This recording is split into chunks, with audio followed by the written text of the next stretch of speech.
Hello, everybody. Hope you're doing well. It's time for yet another episode of What Are We Making Today? How about, let's see here, board a product? Maybe that's a good way to do it. If you recall, last time we were working on some performance issues with our solvers and creators. And apparently, we found out uh, it was sort of generating random stuff and trying to turn that into a puzzle.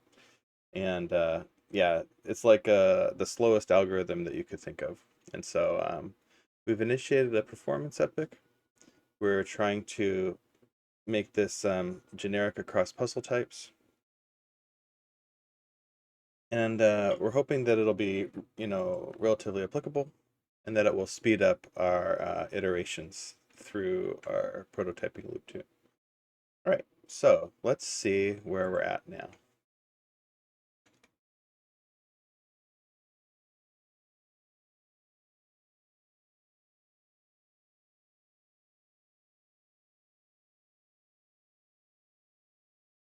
Okay. All right, starting about here. An epic can't blocks a task. That's interesting.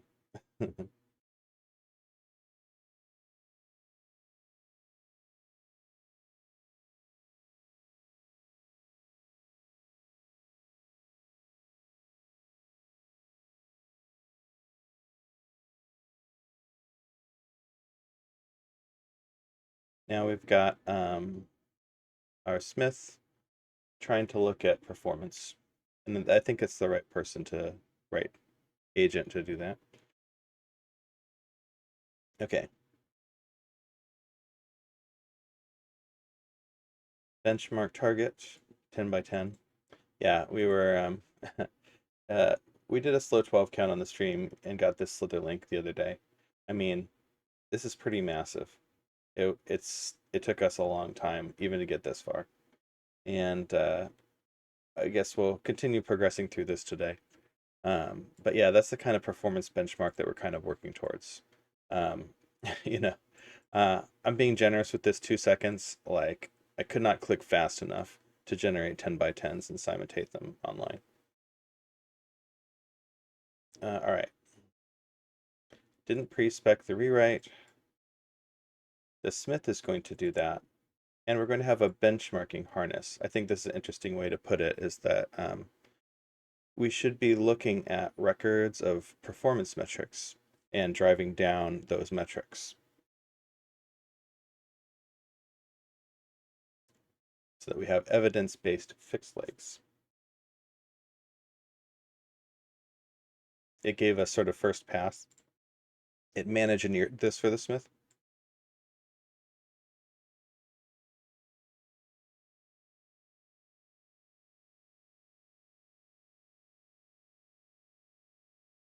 And we're going to wait on what to do about mobile until we're getting to that point. Okay. Some wall clock time has passed. Check for updates. And let's start looking for a good handoff.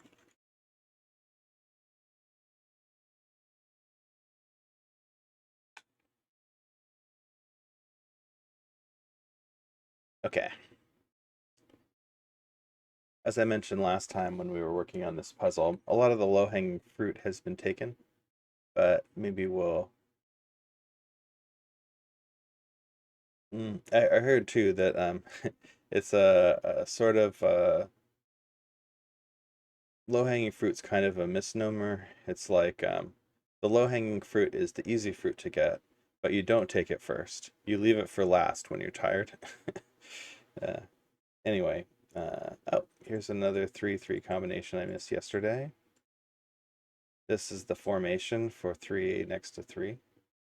And here's another 3-3 in the corner. This is the formation for 3-3 corners. And then look, we have other 3-3 corners. And that actually finishes all 3 on this middle one. So if you want, this is the formation for this 3-3 3-3-3 combination.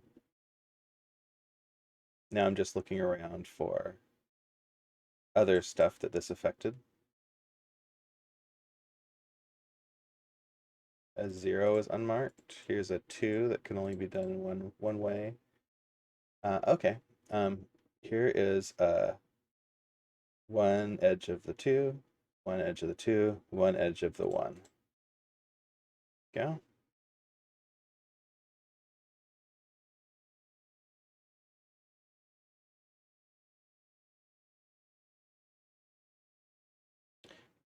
Look what happens when you close this right here.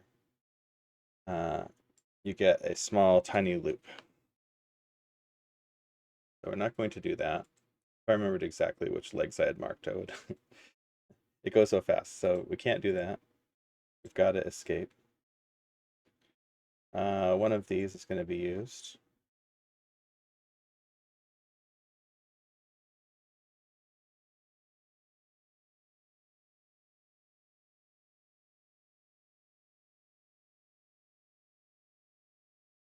Okay.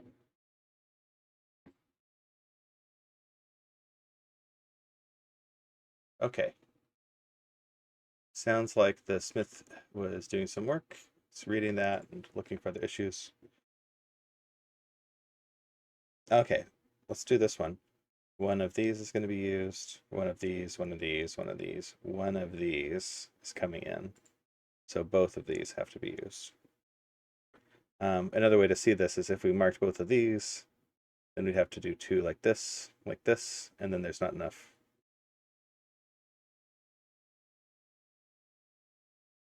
Okay, we resolved this 3-3 combination.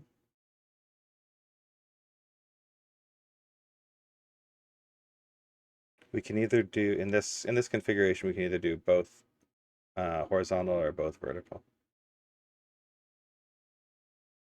That's not like our rule. It's just something that I figured out by looking at it.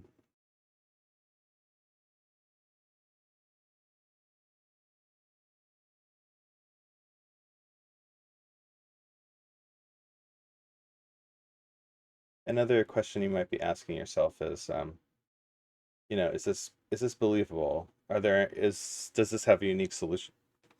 And I think we're going to find that it does. It's a very reliable program.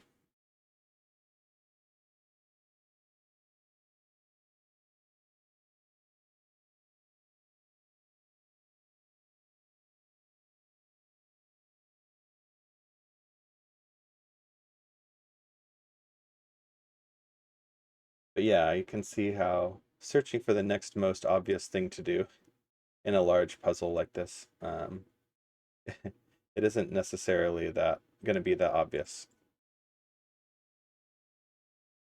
But there was something right here. So when a line comes into a corner of a 3 like this, we're going to use one of these. We have to use the two others.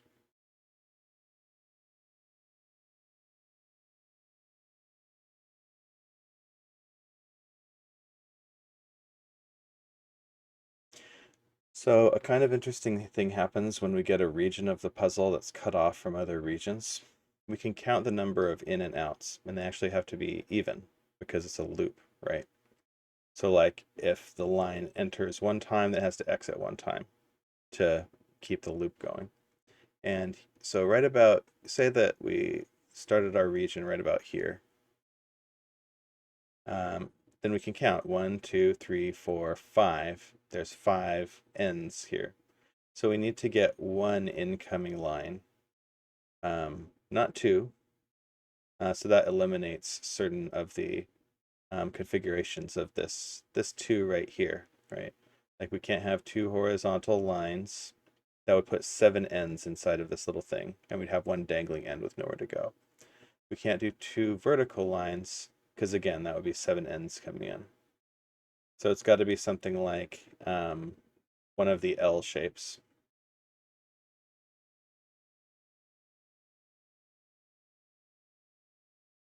Not that that tells us exactly what to do here yet, but it does sort of imply that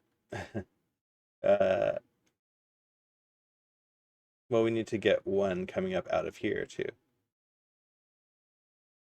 There might be an inference there if we like try really hard enough.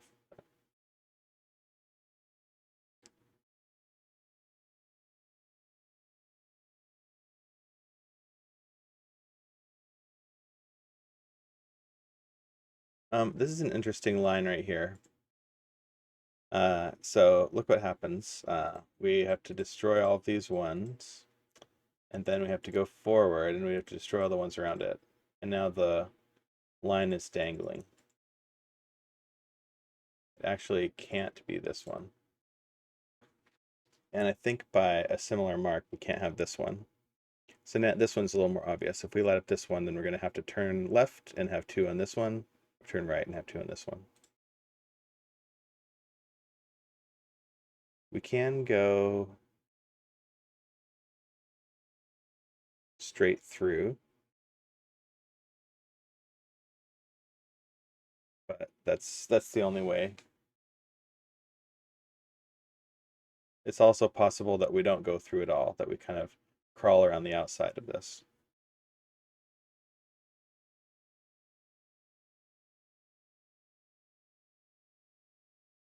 All right.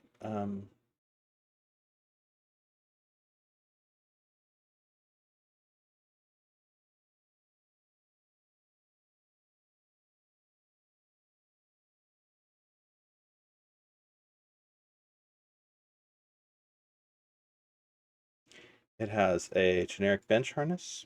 That's cool.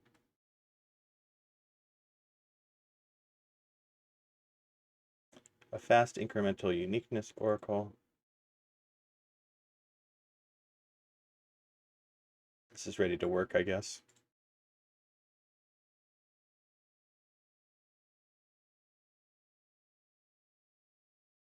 We can look at the performance epic again. It's been updated.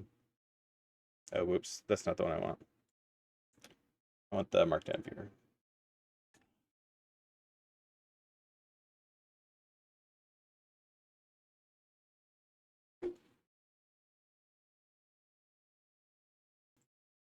I did it. I caught a sneeze. Just in time. Recent.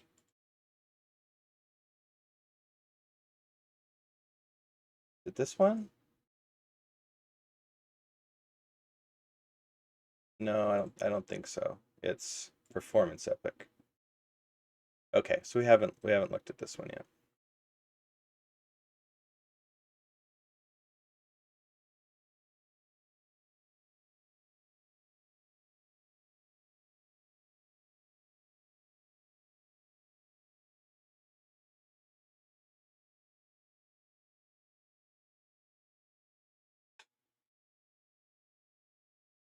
Okay, okay. All right. It's just I think just telling us the plan.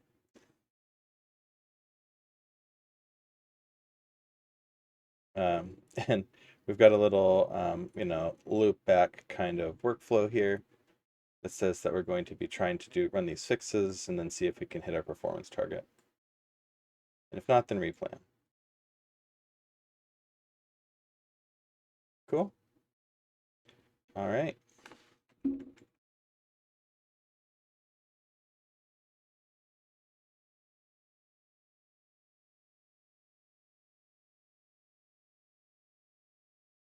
Yeah. Let's leave it teed up in the handoff. Thanks.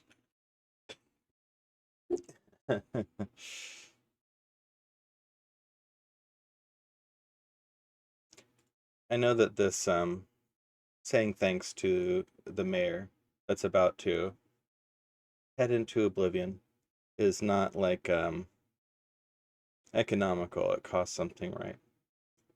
Um, but it does profit something too, I think. Uh, you know, I am expressing something that I need to express. And I think we're staying in practice too, right? Like do in practice what you want to do in the game.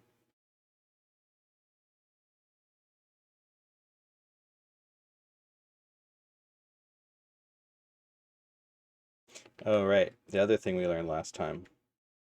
Magnification. I hope you're as excited about this as I am.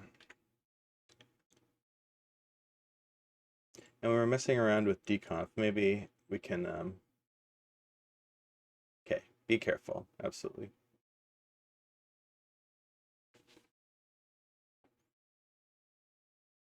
Okay, right now the crosshairs color is FF00.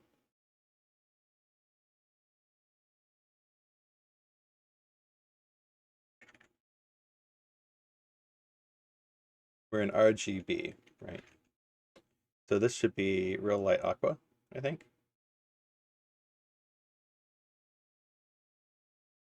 It was darker than I thought it was going to be. Maybe I need to be on the other end, brighter green and blue.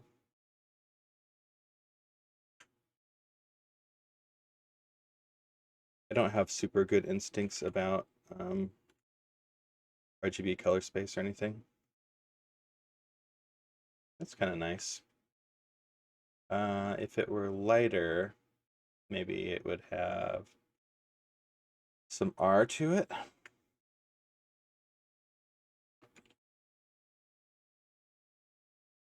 Yeah. Okay.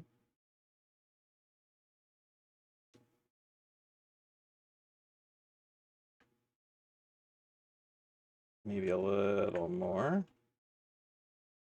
See, I don't think this is going to make it darker. I think it's going to soften out the, yeah.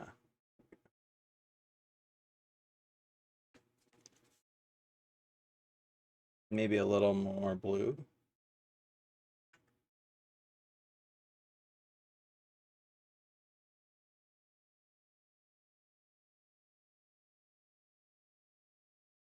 Cool.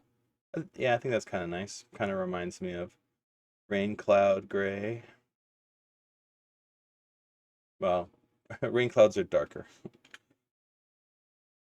It's a mood, I guess. Let's put it that way. We can make smaller crosshairs, probably. Opacity. We could turn this way down.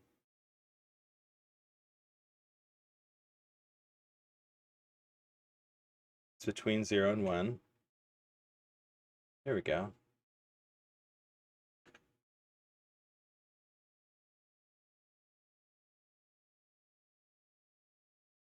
Oh, it didn't occur to me that we can actually work inside of magnification.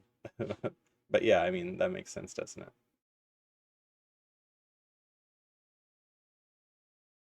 Crosshair thickness, we could take this down to.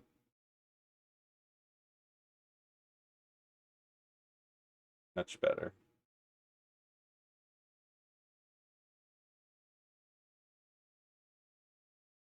Yep.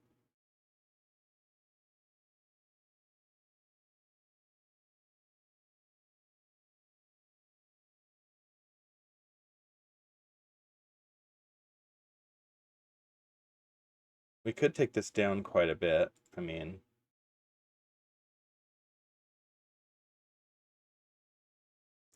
let's see what this does.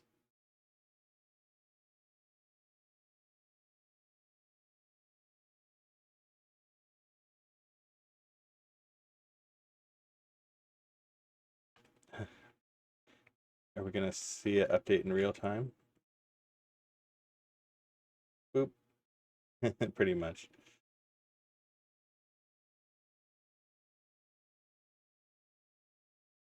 I don't know if the crosshair is that helpful anymore, but you know,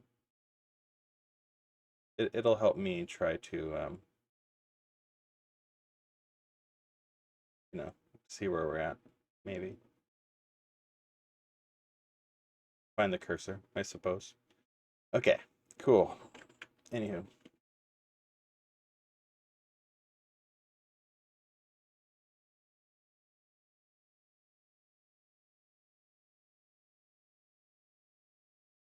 no, we don't need to. I wasn't really trying to make any changes there. All right, let's see where we're at here.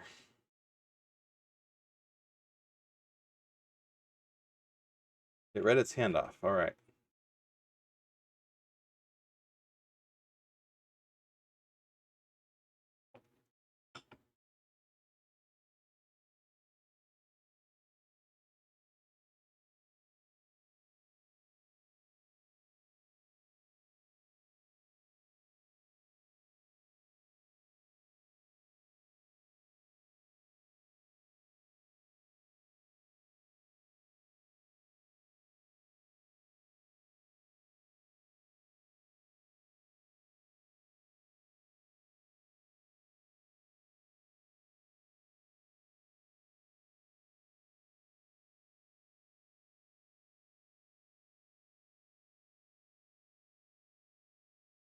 Interesting.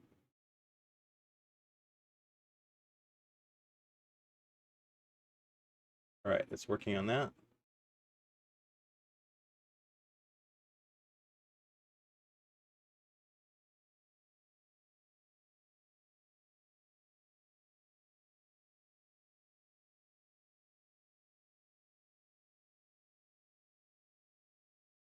Okay, sure. Might as well warm up an analyst.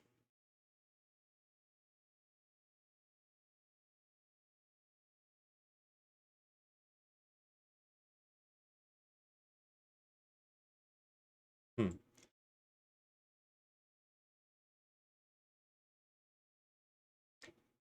Well, I can probably keep it busy as well.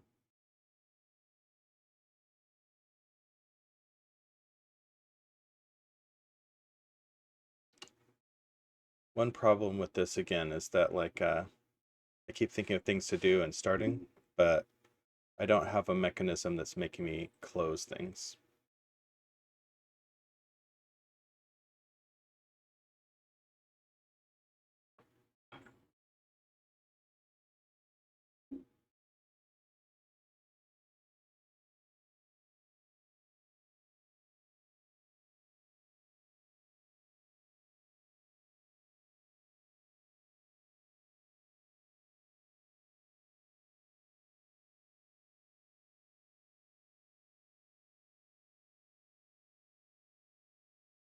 Oh, right.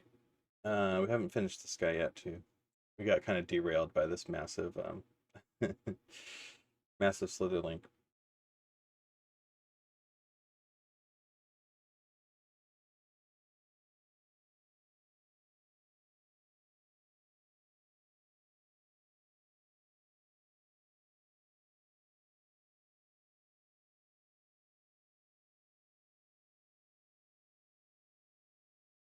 Certainly, one question one can ask is this is big, but is it like interesting? And I do think that's a worthy question.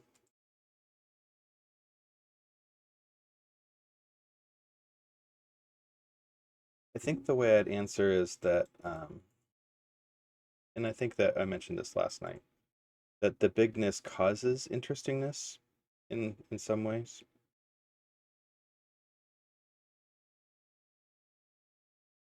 Like we're just going to see a lot more examples of things because it's so big.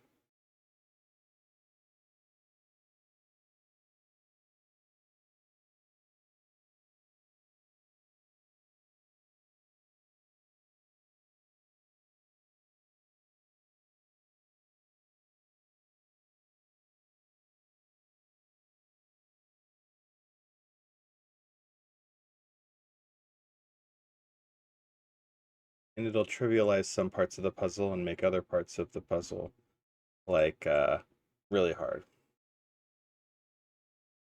That's the hope anyway.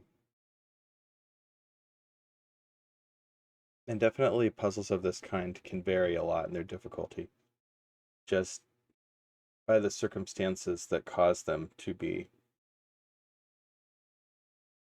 mm, cause them to partake of whole board problems, you could say.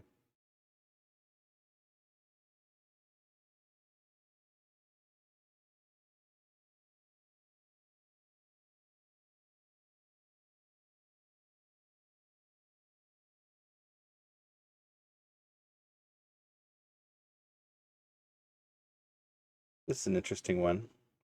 So if let's explore what happens when we take this one instead of this one. We have to keep going around like so. Can't close this loop here, but now we're forced to close the loop.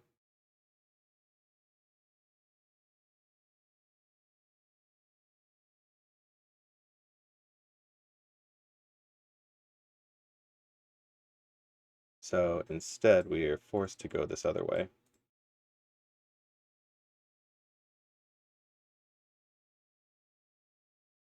It's a little hard because the undo button's off screen, and so I'm trying to undo the right number of times.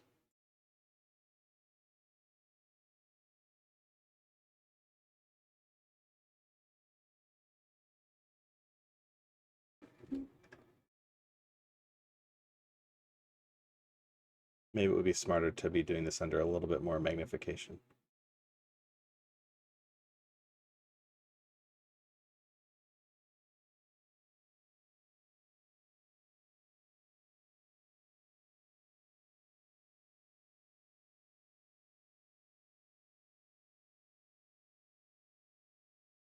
We're just sort of, yeah, tracing implications again.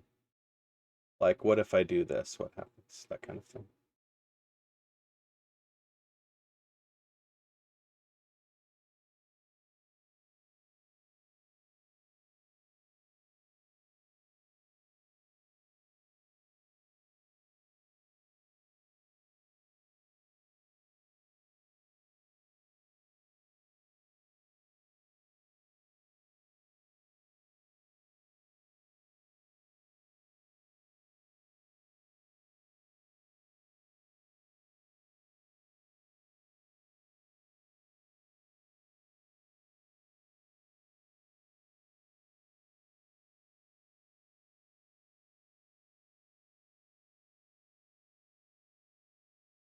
This is kind of an interesting one.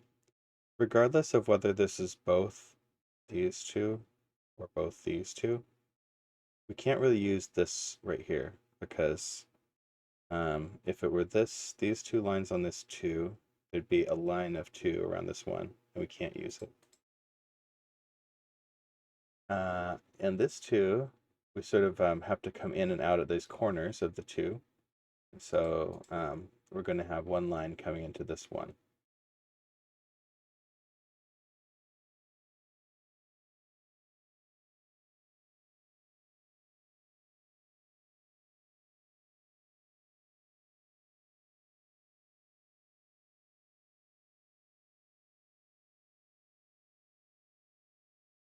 One of these, one of these, one of these.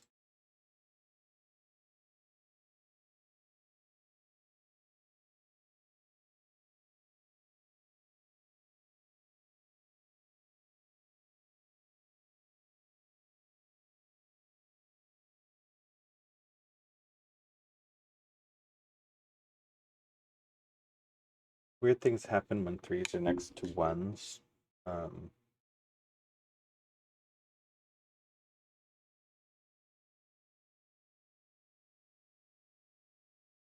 Sometimes. Maybe I think of more like 3 next to 0.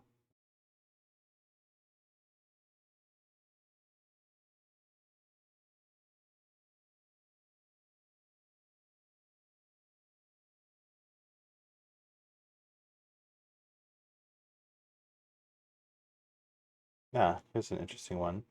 If we go down this way, then we have to do 2, 2, and then this 2 can't be completed. So it's one of these, one of these, one of these, one of these, one of these, and this one.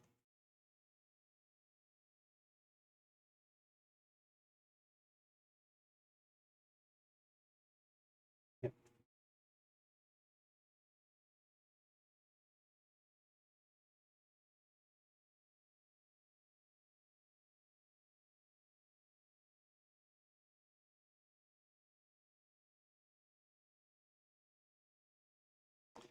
One of these, one of these, one of these, and come out this way.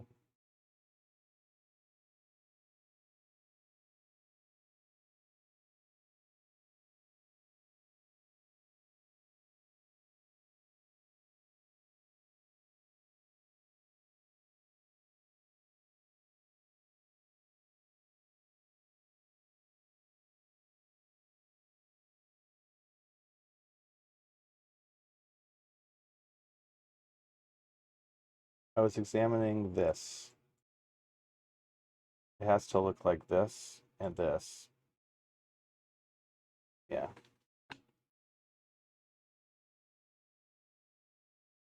So it can't be this one.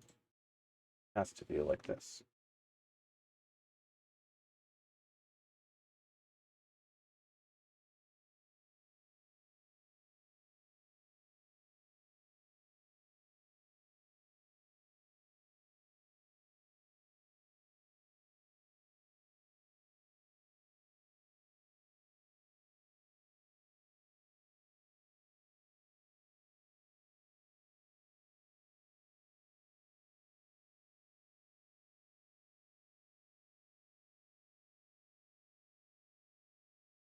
one of these, one of these, one of these, and come out on this one.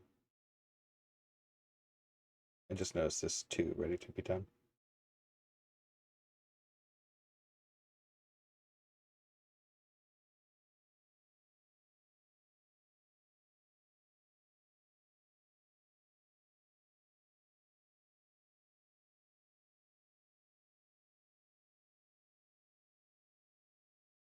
Okay. Hmm.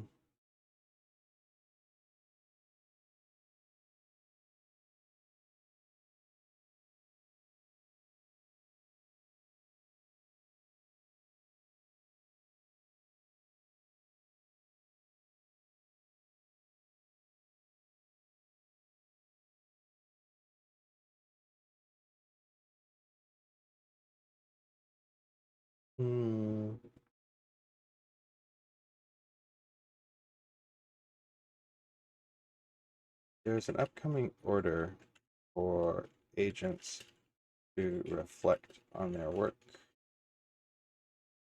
for new rules, tools, and lessons.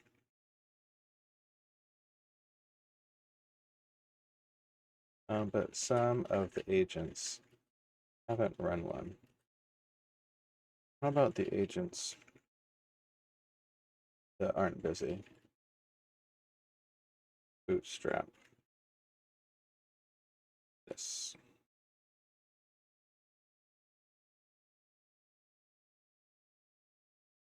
You can look at prior conversations, context if necessary.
Okay.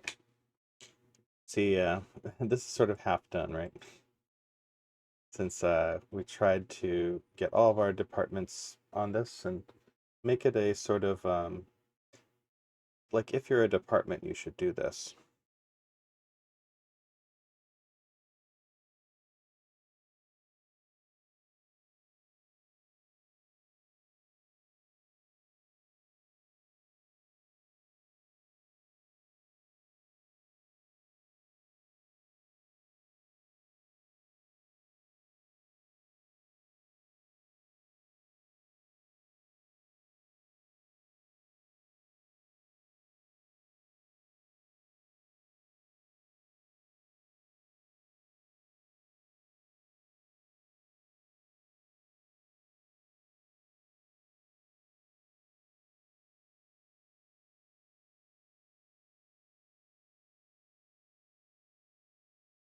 right? If we're not working on the practical stuff, like actual puzzle thing, we should be working on the meta stuff, like how to generalize our specialist agents and all that goes with that.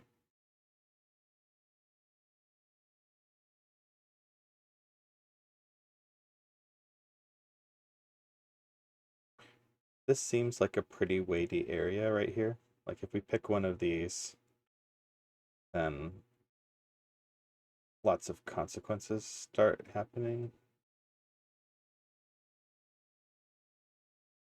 But we're really trying to just test a bunch of things.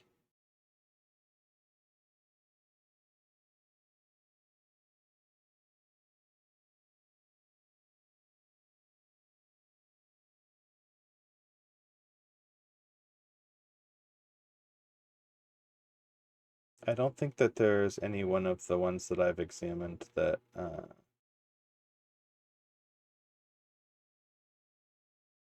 maybe this one doesn't work.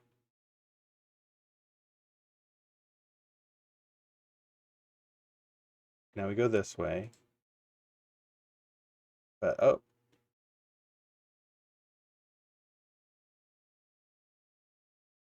so knowing that one doesn't work, we can X that out.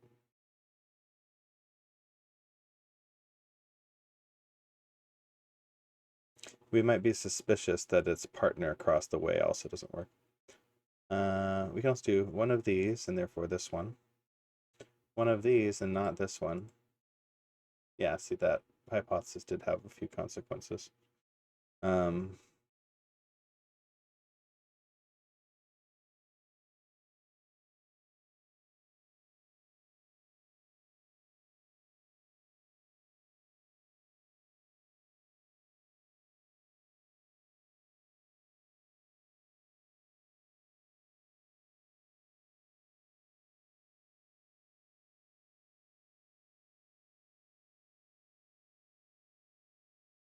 well, let's try this one for a sec.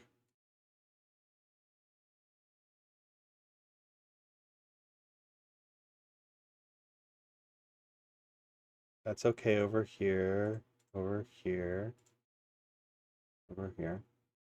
I mean, that's definitely, that wasn't that crazy. Again, when we're doing stuff like this, we're sort of looking for a contradiction.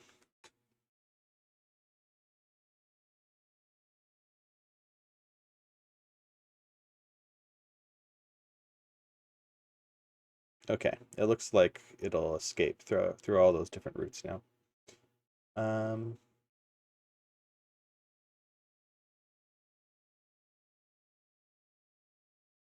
yeah, I haven't forgotten that we counted ends up here.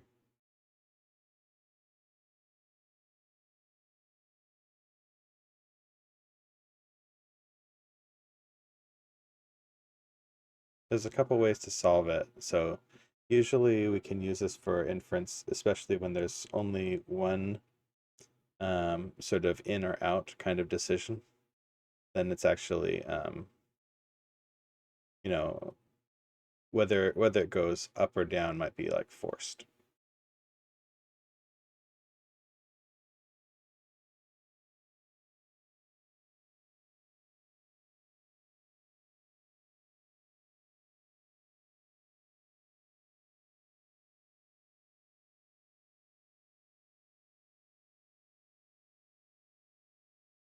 We can't go down this way because it would knock out too many edges around this too.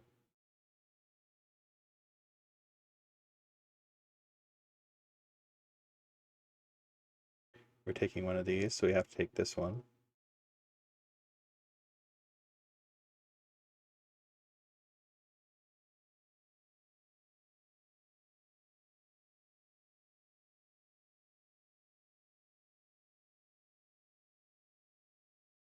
We couldn't take both of these, so we couldn't take both of these.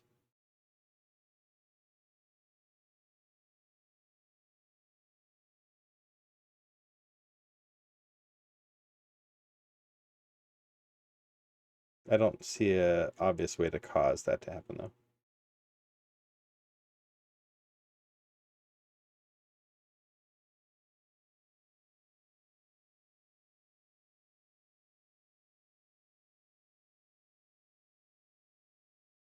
I was following the diagonal chain up this way.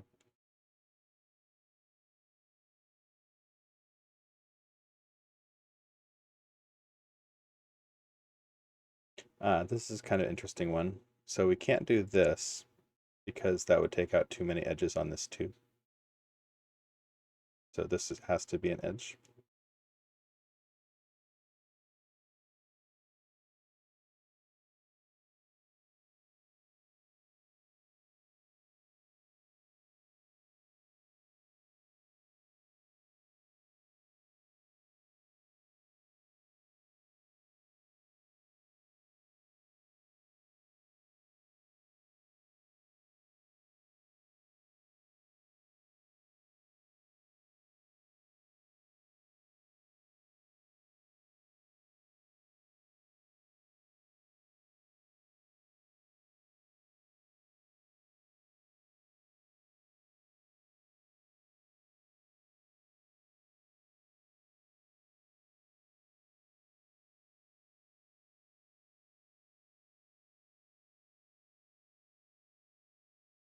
Huh.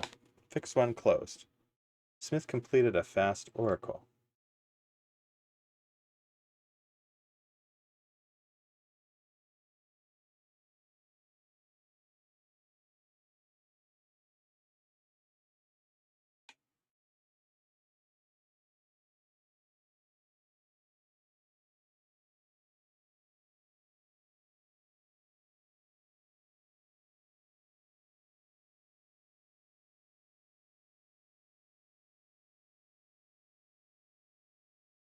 This is it's asking if we can not use, like it was finding it hard to test this with the size of boards that we were doing, and it was finding it hard to do the size of boards we were doing because it couldn't generate problems because it wasn't performing.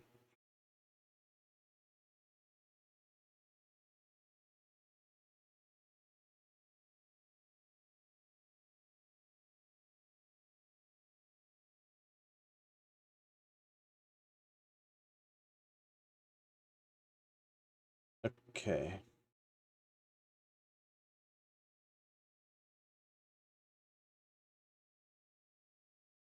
GC order list doesn't show the reflect self. It's not an order on the rig.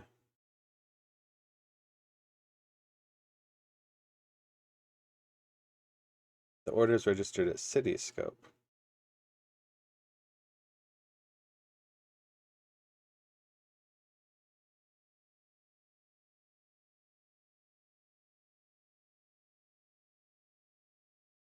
By the imported pack mechanism.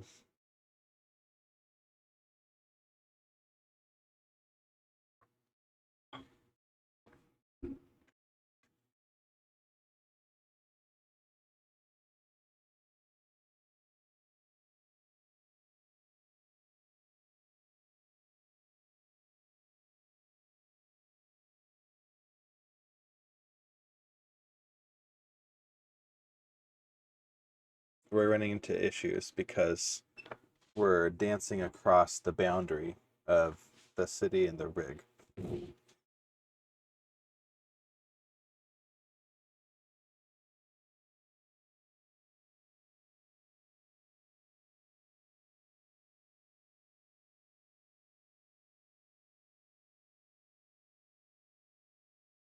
The rig is depending on the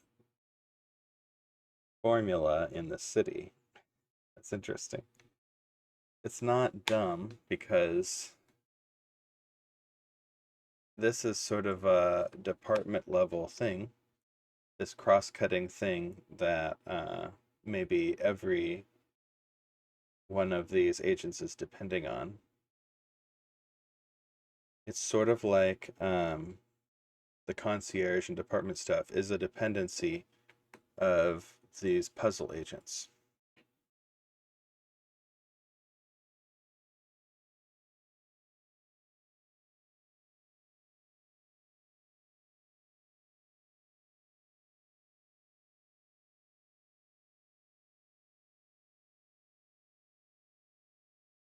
The city rig mismatches.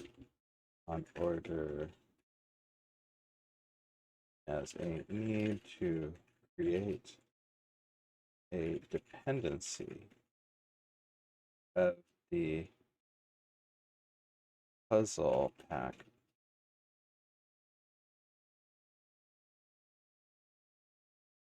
on concierge, on a concierge, on a act defining our departments, concierges, and associated formulas.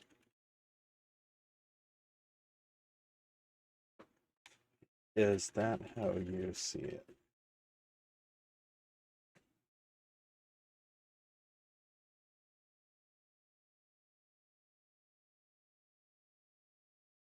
Okay, we'll see where it gets to with that.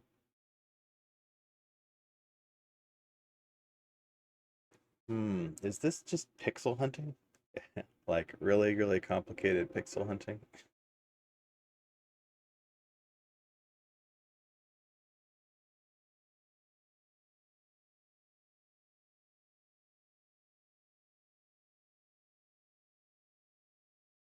Didn't see that before. That 3 was ripe.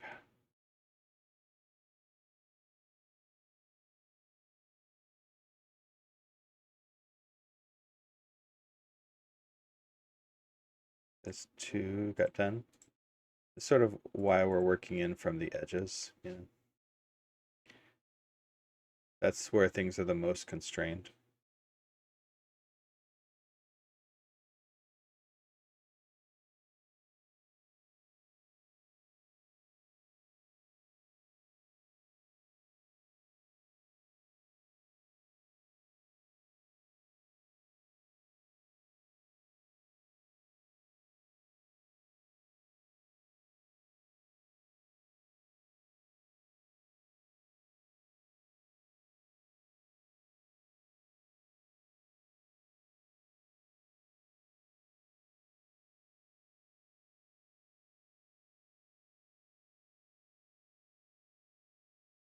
Didn't see this before. That finishes that 3.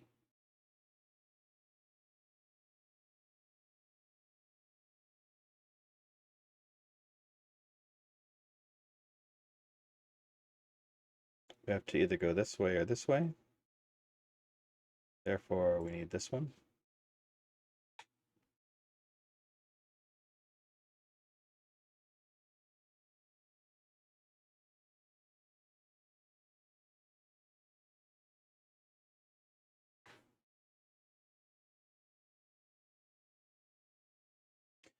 I think we're not quite there.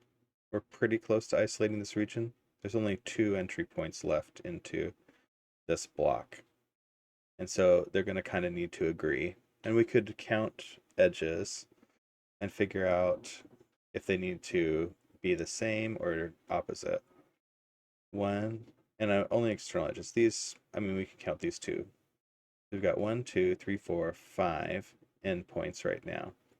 So we need one of these to come into the region and one of them not to. So they're opposites.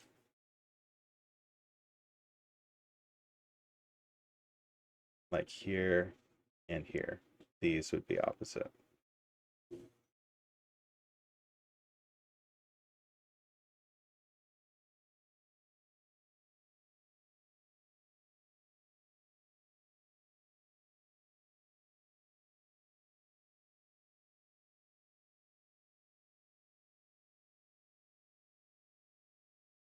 And neglected this side of the board a little bit.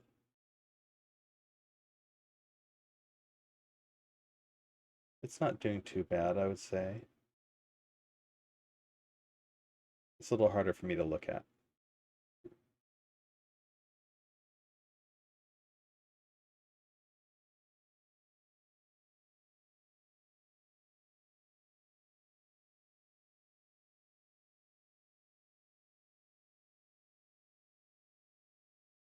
Yeah. Do we have pack dependencies? Yes. The goal of pack is to kind of be the unit of modularity for agents, formulas, and the like.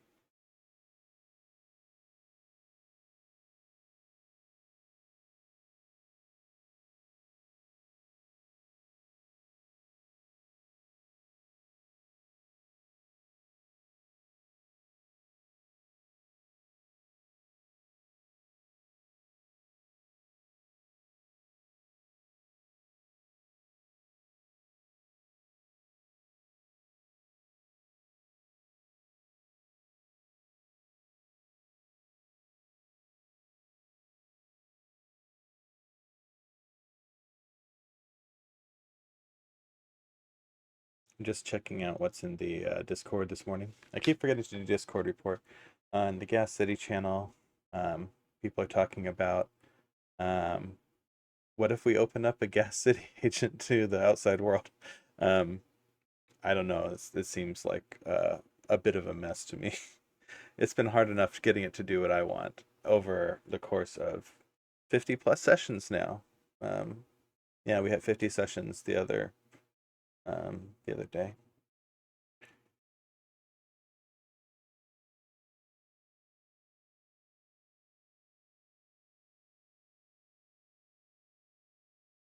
Someone says they're working on Gas City to make packs, and this is close to non-coding. I have a pack called Packer that I'm working on as a generic thing I can pass pack ideas to. So this person heard that we like packs. And we like the Penny Arcade Expo too, but here we're talking about Gas City Pack. Oh, jump to forward.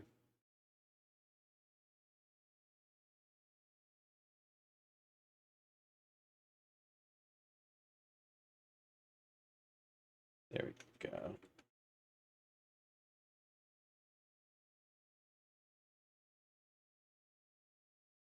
I don't know what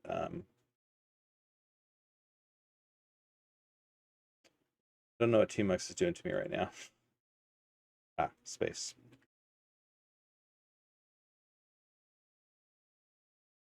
Okay. Presenter still going. Why it actually breaks. We have a runtime sling that resolves from the materialized registry. Okay, already.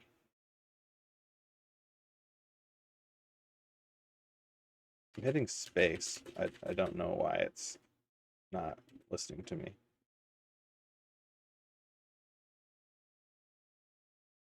Control B space, is that what I had to do? Anyway, stop interrupting me.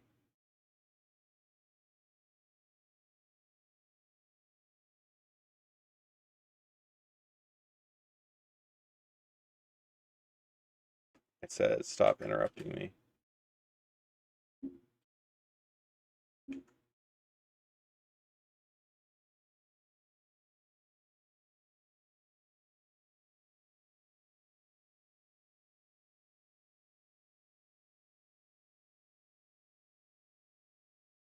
There we go. 5x5s went to 65 milliseconds, down from 3 minutes. So we achieved a 5,000 times speed up.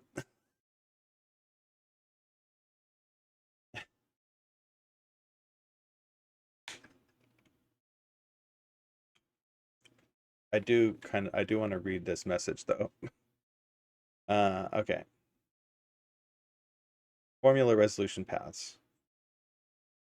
Runtime sling resolves from the materialized registry in the rig, which merges everything. Order cron resolution is pack scoped. It looks in the order pack plus that pack's imports. The puzzle pack carries its department formulas, but not the cross-cutting ones, and its only import is flywheel memory. So reflect self is not on that path. Pack level order can't reach a city level formula.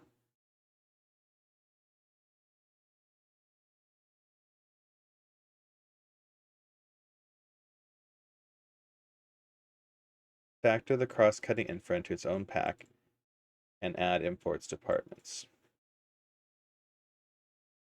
Okay.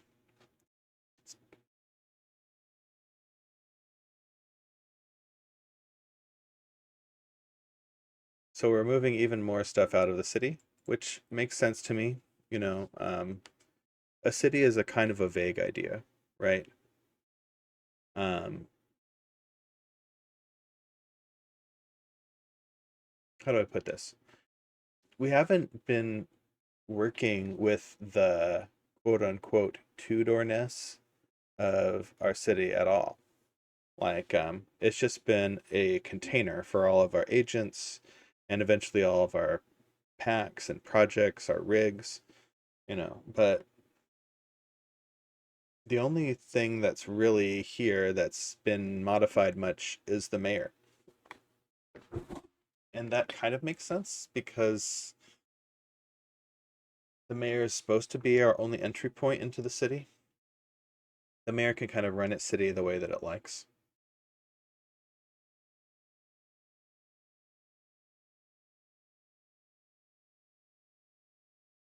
Mm, local instances. So yeah, this is like looking at source code on my desktop. Environment specific, that's kind of interesting. Ship the Oracle pattern and then keep other things as config. So we don't move all of our agents, but move the patterns. Good.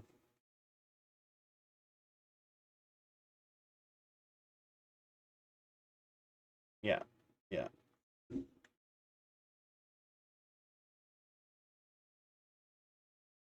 Yes, I do want it to write that up as a plan. That's good. Okay, we're on the same page, I think, as far as the pack stuff.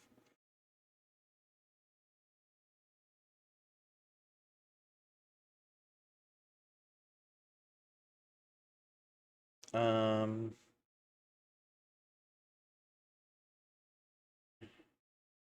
the reason the inventor is hung is because it didn't have a performant thing to use. So I think that it's actually going to, we can defer this for a minute.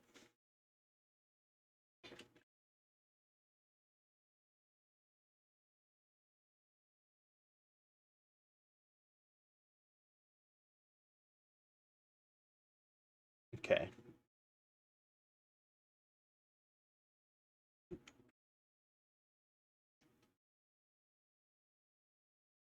My interpretation of the um, inventor thing is that it was having trouble, is that it was created behind fixing our performance issues. We might be able to do this task now that we have a performant solver at larger grid sizes. That could cause, that could allow us to make examples that exercise the solver.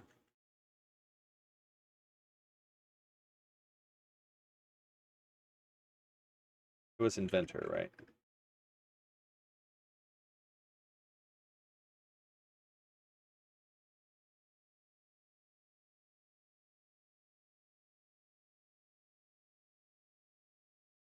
Regarding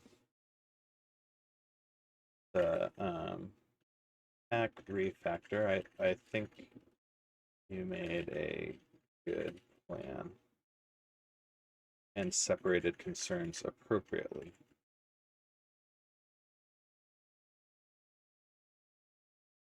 Let's start an epic to um, make a department pack and include the patterns that are relevant as you suggested. Then our puzzle agents can take it as a dependency. All right.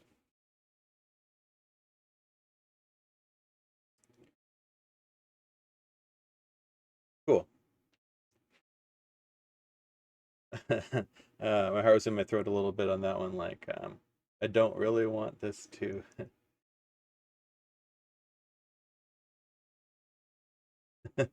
This is interesting. I don't know if you're seeing this URL down at the bottom of the screen, but it's a very long, I think, uh, a very long game ID. It's going to be the same one. This is the blank grid.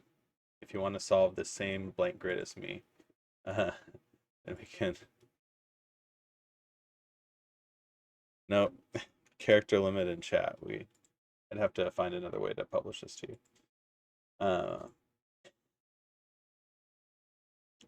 But yeah, we can save this. Might be smart. So we don't lose our work.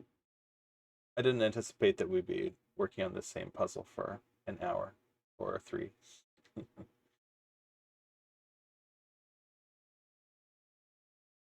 But yeah, a pleasant way to while away an afternoon.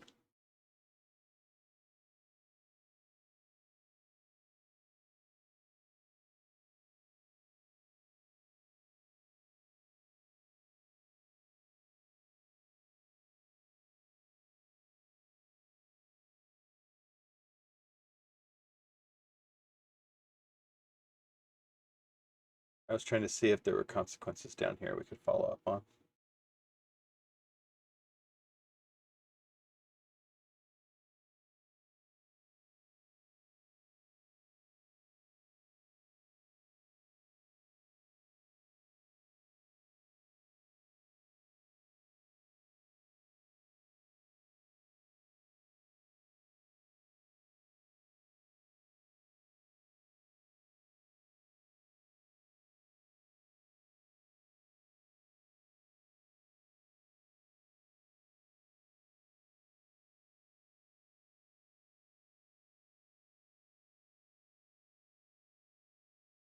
Ah, hey, we actually did it.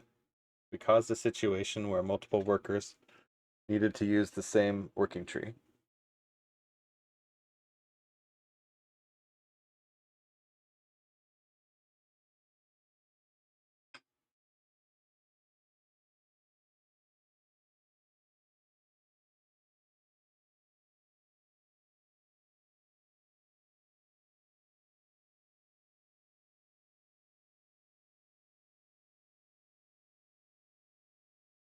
Or they needed to sequence themselves anyway.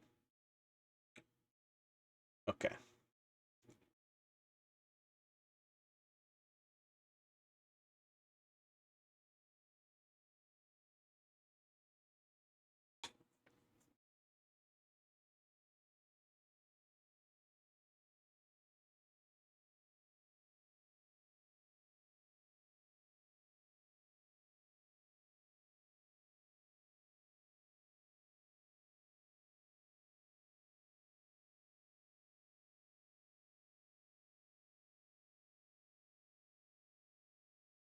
I think this is a thing. It has to do with not being able to avoid the influence of this 3 on this one. So look what happens if we pick this is filled in. Then obviously we can't do any of the other ones on this one. But if we do this one, we have to pick one of these two. Right? And so we can't do these two on this one. We actually can't do either of these. Also, we know that we have to do this one because it has to be one of these two edges that leads to this one. That is the sort of general pattern. Now we have to get out of this one over here.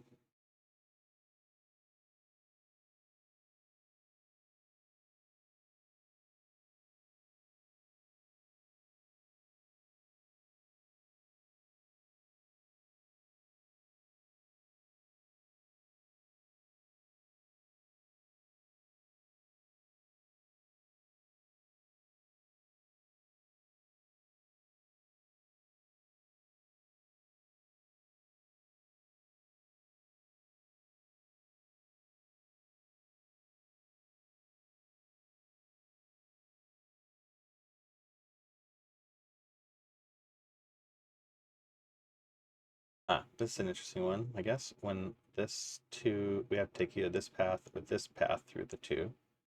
We can't actually take this path, right? Because that would cause a forking right here. So we have to take this one. Let's just follow that for a second.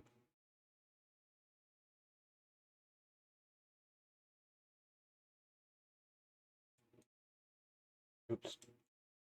No. Okay, okay.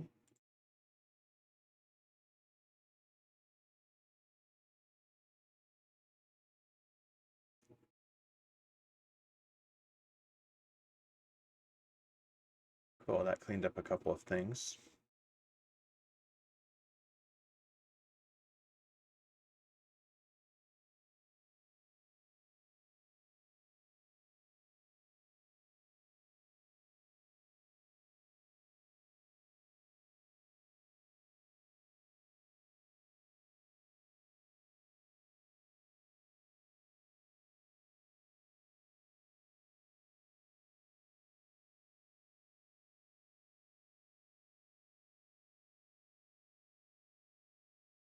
Doing sort of one of these type inferences.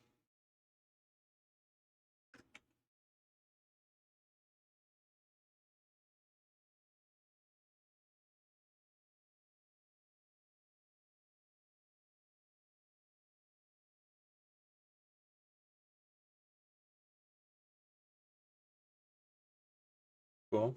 Departments pack epic. Great.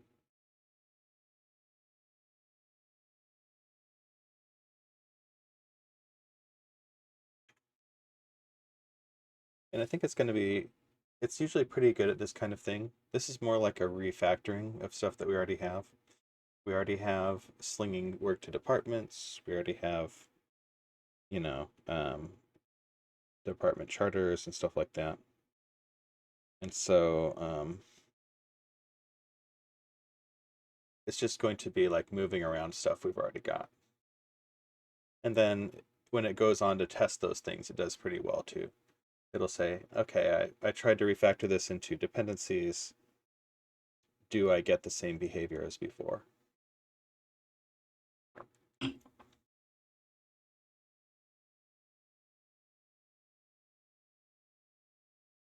Okay, yeah.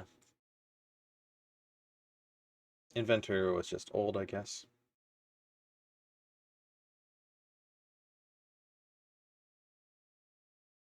All right. One of these, therefore this one.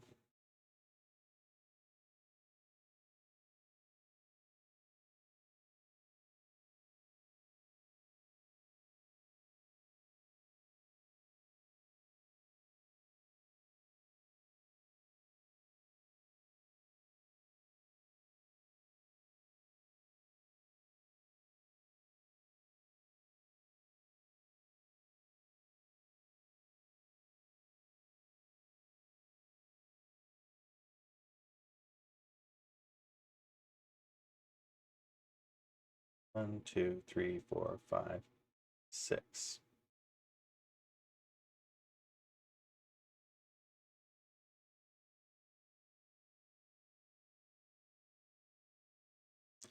So if we did go this way,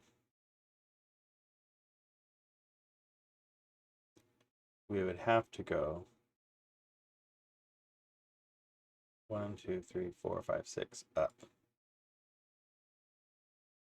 And then that would cause this to happen.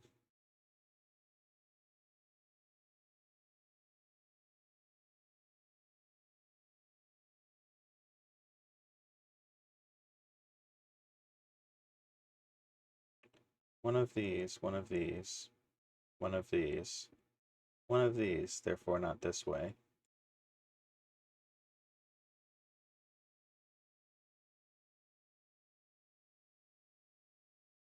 So no contradiction is happening. I think that's almost enough to say that like we'll have to go backwards.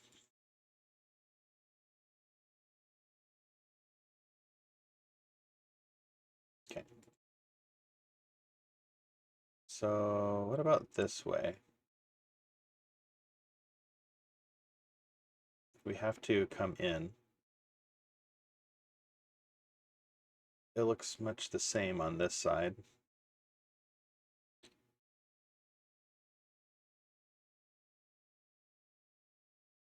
This would still happen.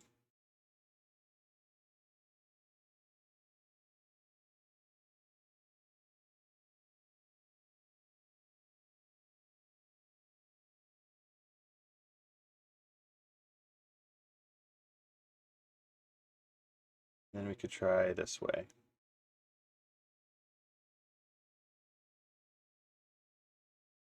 One, two, three, four, five, six. So there wouldn't be, well, this could bend away. Yeah. Yeah, I don't think it's quite ripe for us to do yet.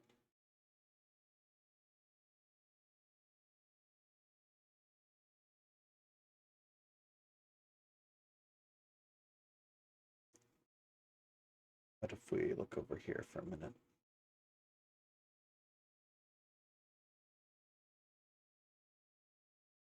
Okay.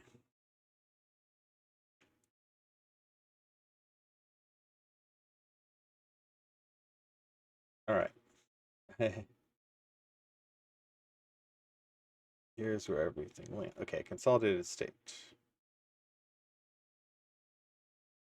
Okay, doing good on these ephemeral workflows, WISPs. We've got some reflection logs. Simplifier hasn't been doing much.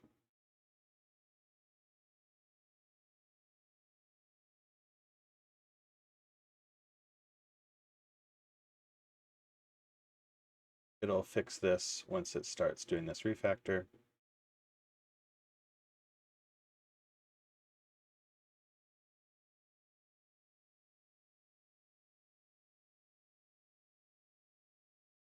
Yeah, it's Mayor driven, I would say.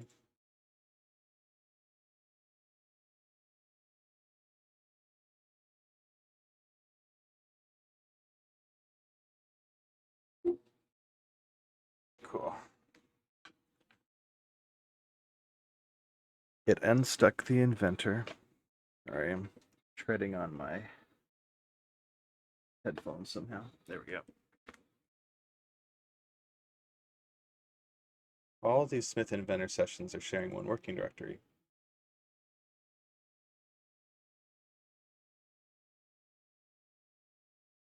Different agents on different beads don't trip the claim-based serialization.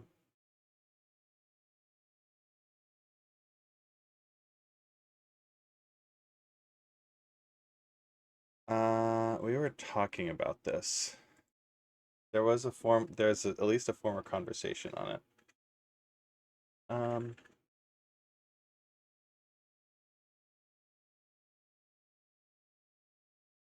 There are some conversations about worktree reservation on the same rig, and we might have some beads on it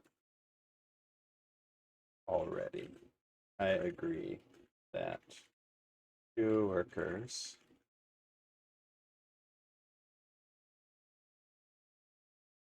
um, could collide. Could collide there.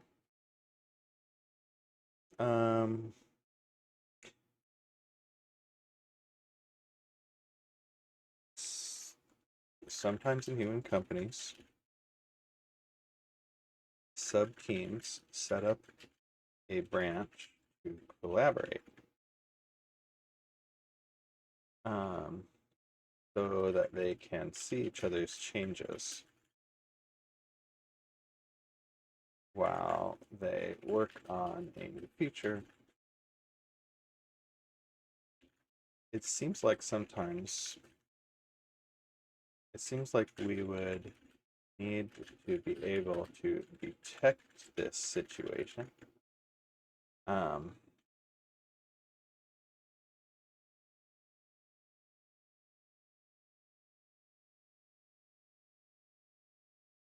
and give agents the knowledge that they need to find or acquire a lock on a new work tree dedicated to their branch. Collaboration.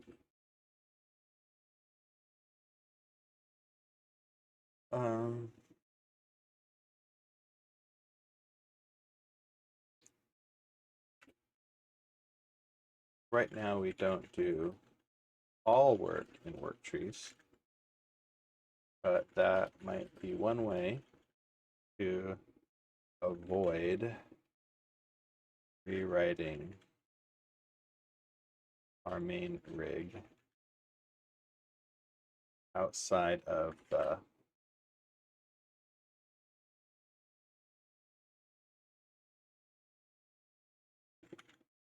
merges using our main rig.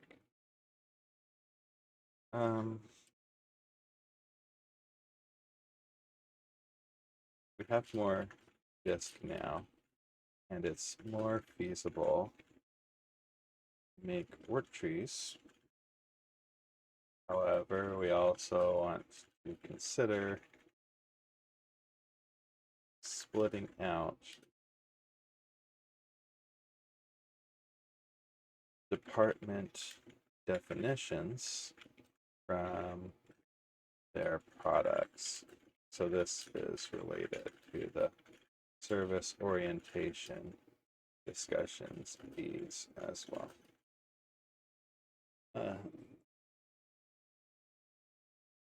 Okay.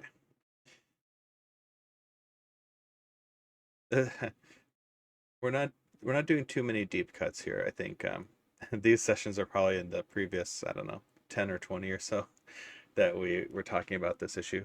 But the essence of the issue is that we've slowly gotten our product sucked out of our city, so that the city is framework and the product is specific to the product.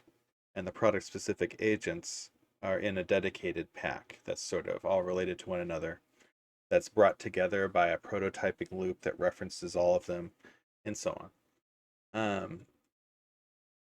All of the artifacts that they're creating, whether they're self-reflective or the business processes of their individual product area or discipline, are resident on disk next to all of the artifacts that they're creating, right?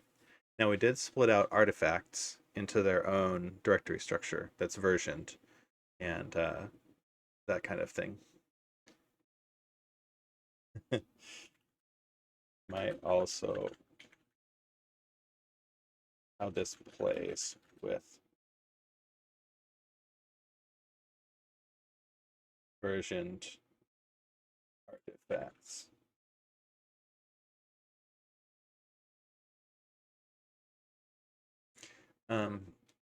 Yep. So, I mean, if two agents are working on the same version together,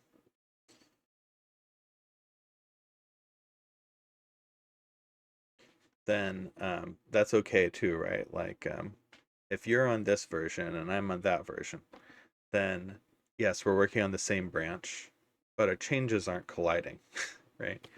Uh, so there would be problems if you did cut a branch for your stuff and then I cut a branch for my stuff, and then we were constantly switching back and forth, resident and disk. This is the sort of problem that work trees are intended to solve, right? It's like we're both sharing the same computer. Um, when I have all of the engineering team stuck inside of the same hard disk, that's kind of the issue that's happening.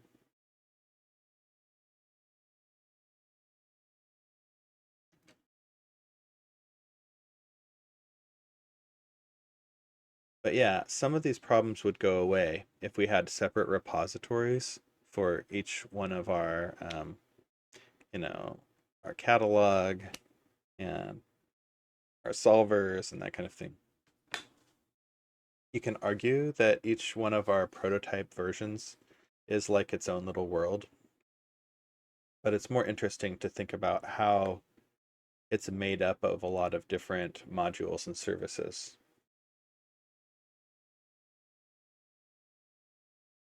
And so a lot of what we're talking about here is like how to factor concerns away from each other, what are the right sort of coupling joints between all of these different services and teams and artifacts.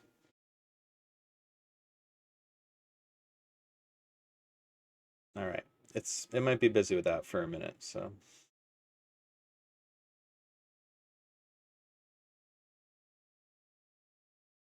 I'm always a little proud when I manage to make it think real hard. There's hope for us yet, you know.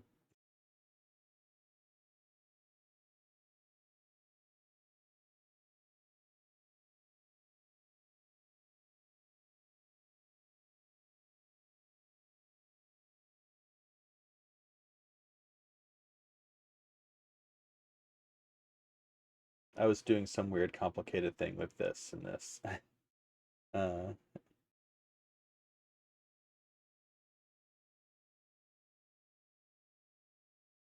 I feel like there are still easy inferences to make, probably.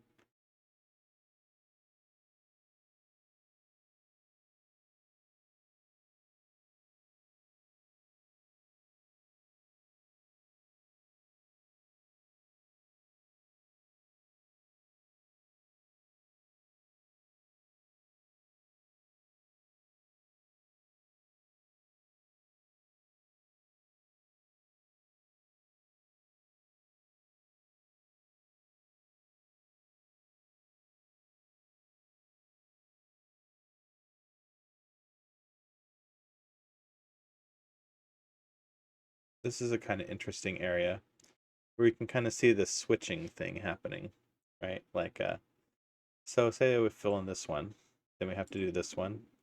Then down here, we have to do this one, this one. So look what happened. We traveled from here to here, and we sort of took the right branch over this. This is sort of where the continuation happens. Or you could say that this line continues to the left. Some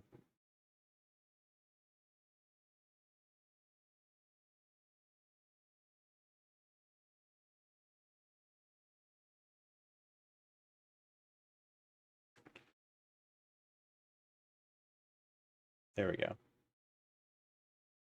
But we could do it this way.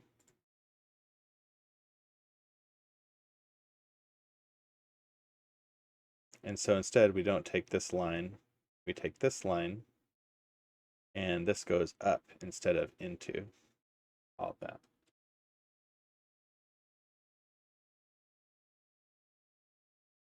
I guess to continue this for a second. Okay, it doesn't look like there's any contradiction showing up.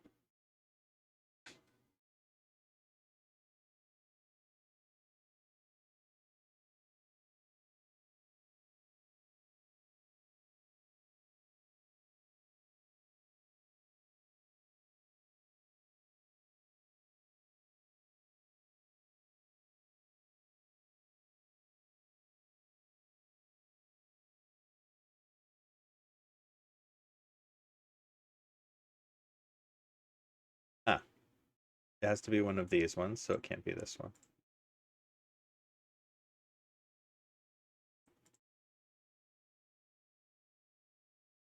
So now I think we have actually reached the time where we can decide, is this one going this way or this way? And we can do it by counting. 1, 2, 3, 4, 5, 6. If it goes to the right, then we'll have the right number. If it goes up, we'll have 7, but then this one would have to go down. Okay, so I guess we're still kind of there. It's either there are sort of 2 entry points still, but these can either go horizontal together or vertical together. Interesting thing about that is that because of the way these are laid out, this has to be, yeah, there's no way to do this part.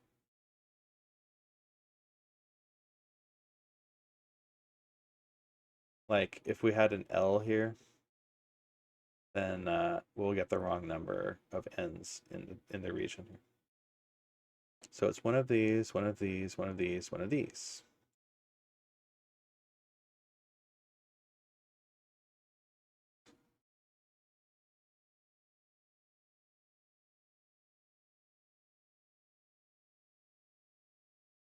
If this one went up, that would be the wrong number of lines into the region. There we go.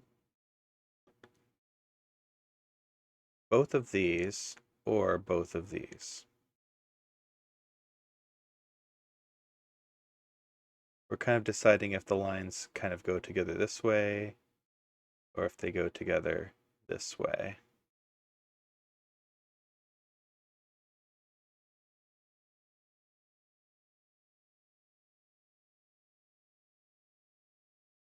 There's another interesting thing that happened here. Look what happens if we put a line in here. Then it's one of these and one of these. There's no way to do one of these. We either have to do both or zero.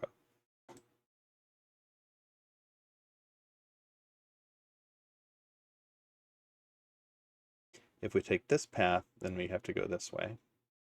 If we take this path,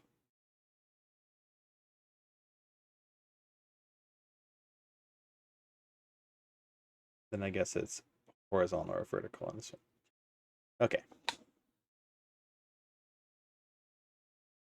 We cannot, it's one of these and one of these, so it can't be this one.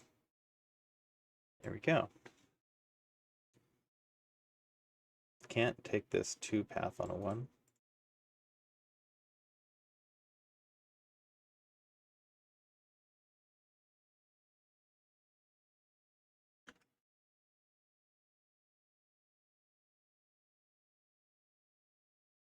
Okay. We largely mapped this out already. Upstream packs get unpublished at the moment. They're working on a pack registry, I hear.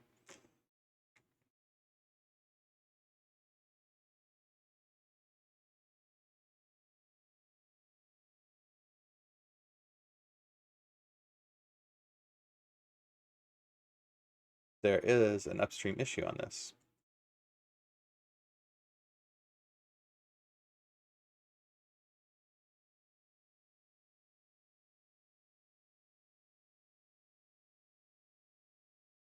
We can have isolation work trees. There's some work tree lifecycle stuff. We haven't seen this. Yeah.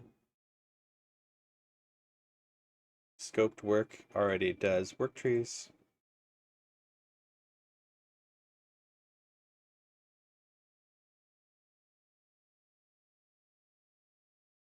There is no per collaboration reservation.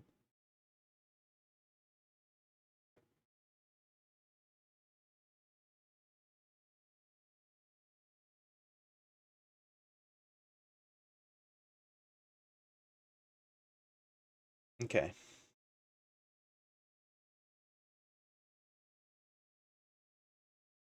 Separate the canonical from Scratch. Make Scratch a reservable resource. Keep to a branch version or collaboration. That makes sense. Version artifacts. Yeah.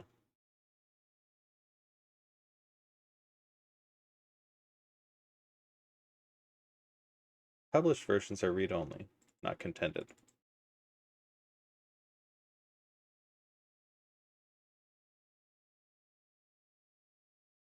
A reservation is a beat agents query. Is there a work tree for working on this sort of project, right? On this release version.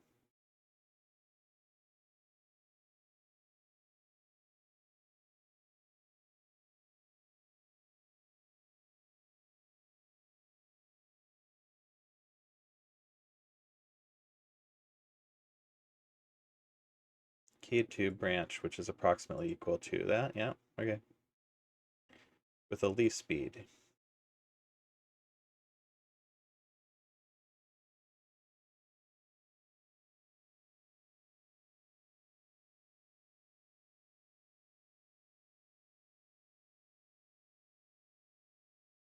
Hmm.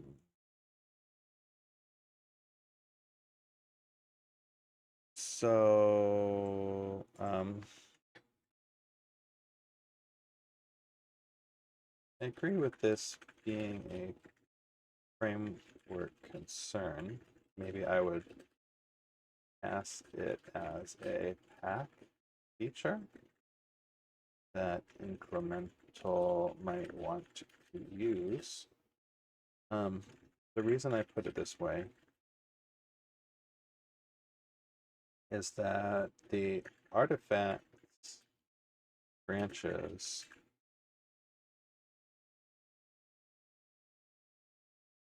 are all rig specific.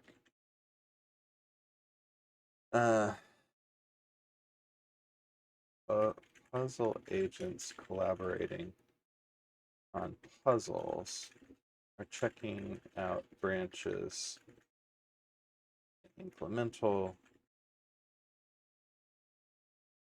and they need work trees.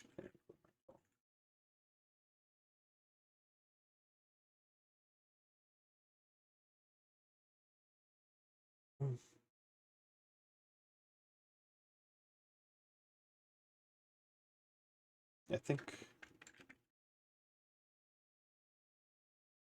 think using the branch as the reservation key is great. Agents can figure out what branch their joint project is happening on.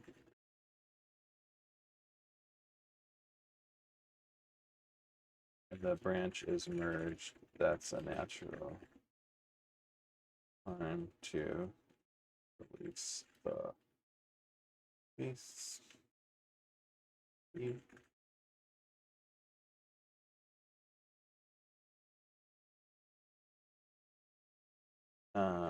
Yes, let's capture the design effort.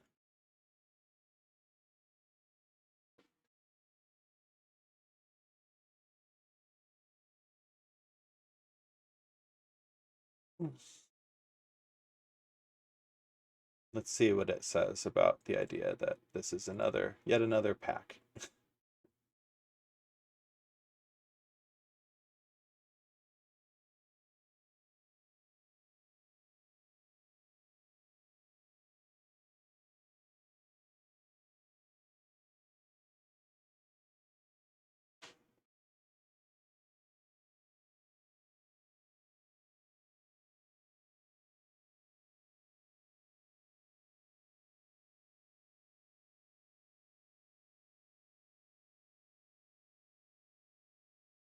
So I guess one thing to highlight about this,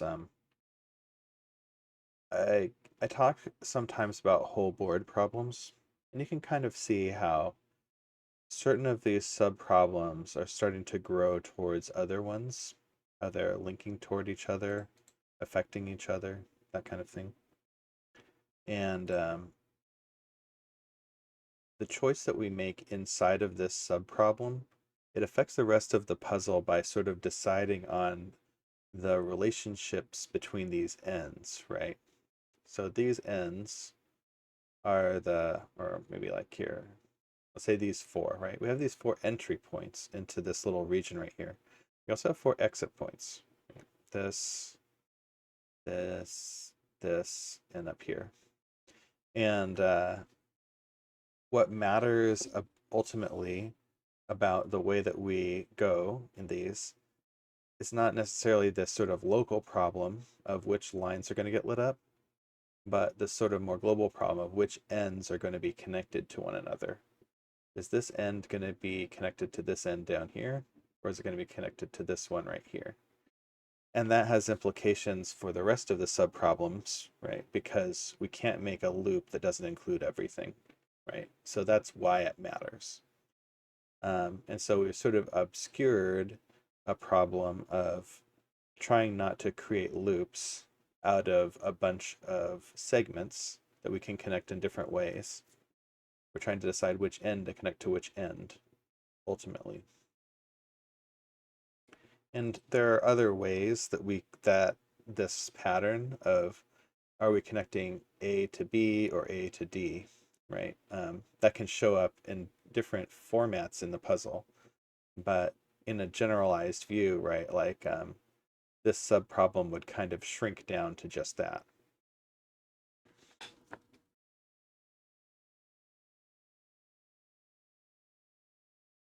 I guess the reason I find that interesting is because that means that we're kind of doing some circuit layout, if you will. And that relates it to all of the sort of logical problems of um,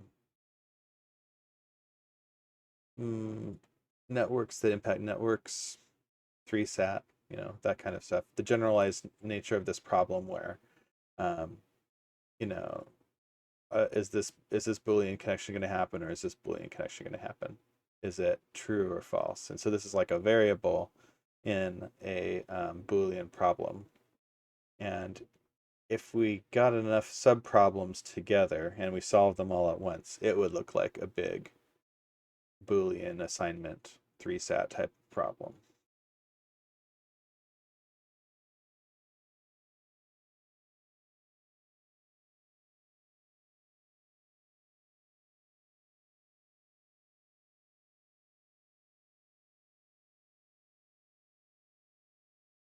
Okay. I said maybe to invite discussion, but it definitely felt like that's it. Game over.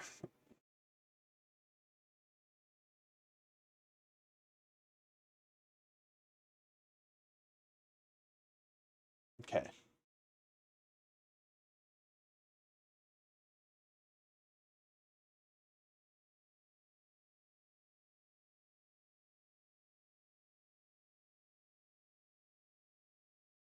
And I mean, this is sort of like a hypothesis, right? Like it wanted at first to put things up at the city level, and that's not right or wrong. It's like a kind of factoring that there's no literature on. So we just have to try stuff. But this modularity, I think, is an interesting thing where we want to sort of pursue this and see how far we can push this kind of modularity.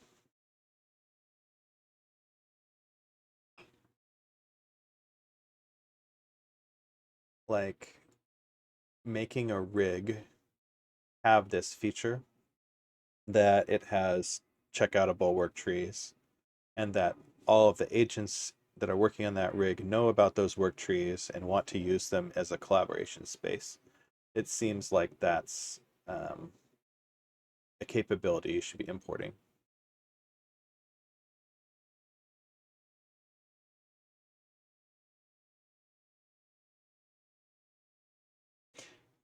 There's probably another way to release the least speed, like this is garbage. We're never going to merge to main. We're canceling the project. you know, but this is the happy path. Right? Okay.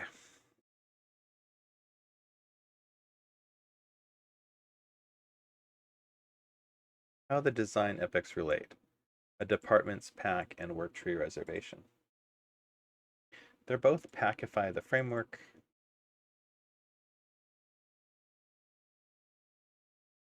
Is this a department's thing or a dedicated work trees thing?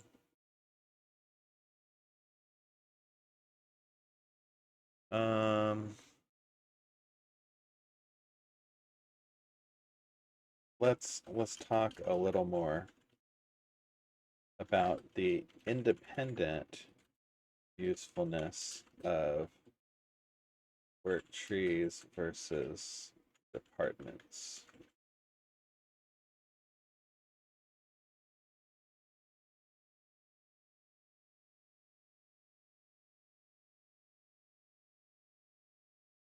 We can see work trees being used as an agent for work tree, not a, i.e., not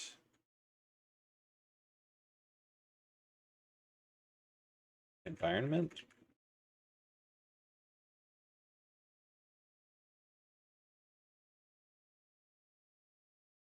we can see Gas City framework support for work trees being used in Asian. Oops. I was not trying to search. All right. It's good to know that you can do that though. Being used in Asian per work tree, not an environment for collaboration.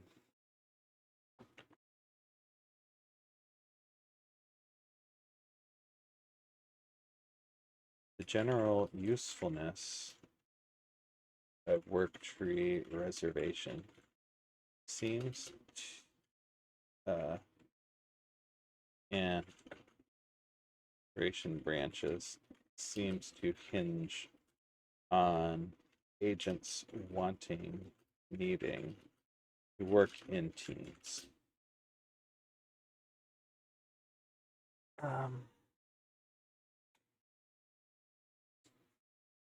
Why do I think this is the right model?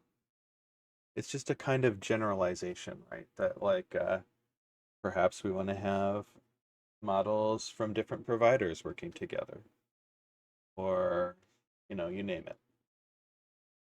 There could be lots of reasons why an agent doesn't have all the context in the world and wants to collaborate with another agent that brings its own context.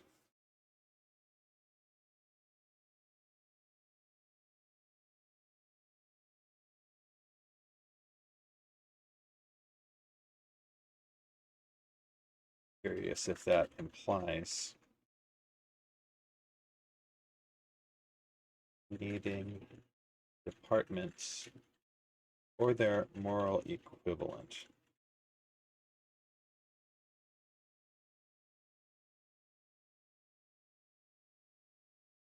Could a city without departments, just a bunch of predefined city level agents, still use this feature?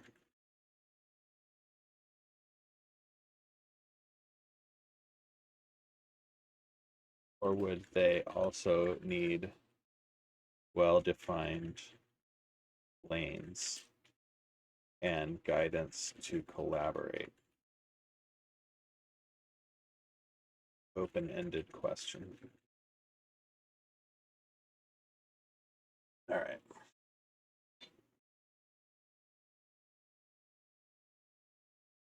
Sometimes I feel like I'm not shouting into the void exactly, but I'm trying to.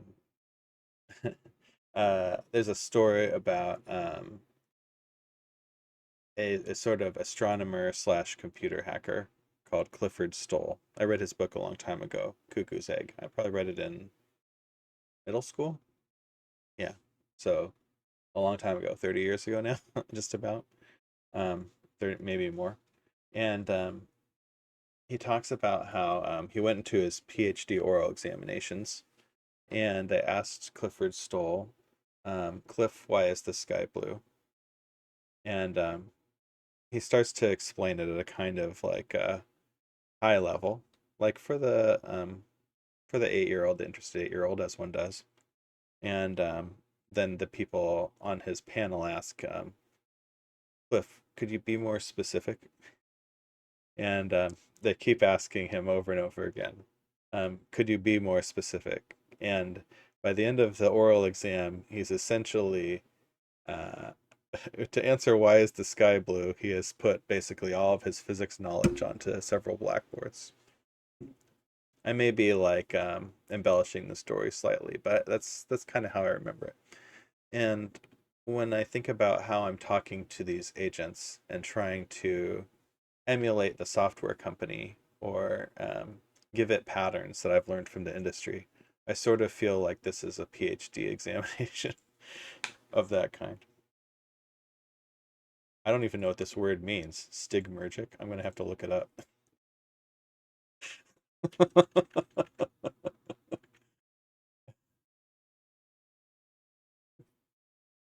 I think I need to not be shy about that. Oh, this is a good word. I like this word. All right, let's read about stigmergy. Stigmergy. Stigmergic is a mechanism of indirect coordination through the environment between agents or actions. The trace left in the environment by an action stimulates the performance of a succeeding action. If you respond to traces, then you get positive fitness benefits. So ant trails is a good example. An ant following a trail leaves behind, a, sorry, an ant walking a path leaves behind a trace of that path. And ants somewhat follow that and somewhat deviate from that, right, for a while. They explore, but then they converge on the sort of average of the best path, or the shortest path, or the safest path, maybe, all kinds of that. A form of self-organization, it produces complex, seemingly intelligent structures without need for any planning, control, or even direct communication. Efficient collaboration between extremely simple agents that may lack memory or even knowing that each other exists. It offloads memory to the environment. This form of cognition, that's an interesting way to put it, long predates neurons. And I think that it's interesting to talk about like your brains or your thoughts being stored in the environment. Obviously, that's how we have computers and reading and books and things. Um, but uh, it's sort of like the fact that they did this, it was sort of unbeknownst to them, it was unconscious, right? But it could cause this sort of, again, seemingly intelligent structure. Oops, hit a back button on accident. Um,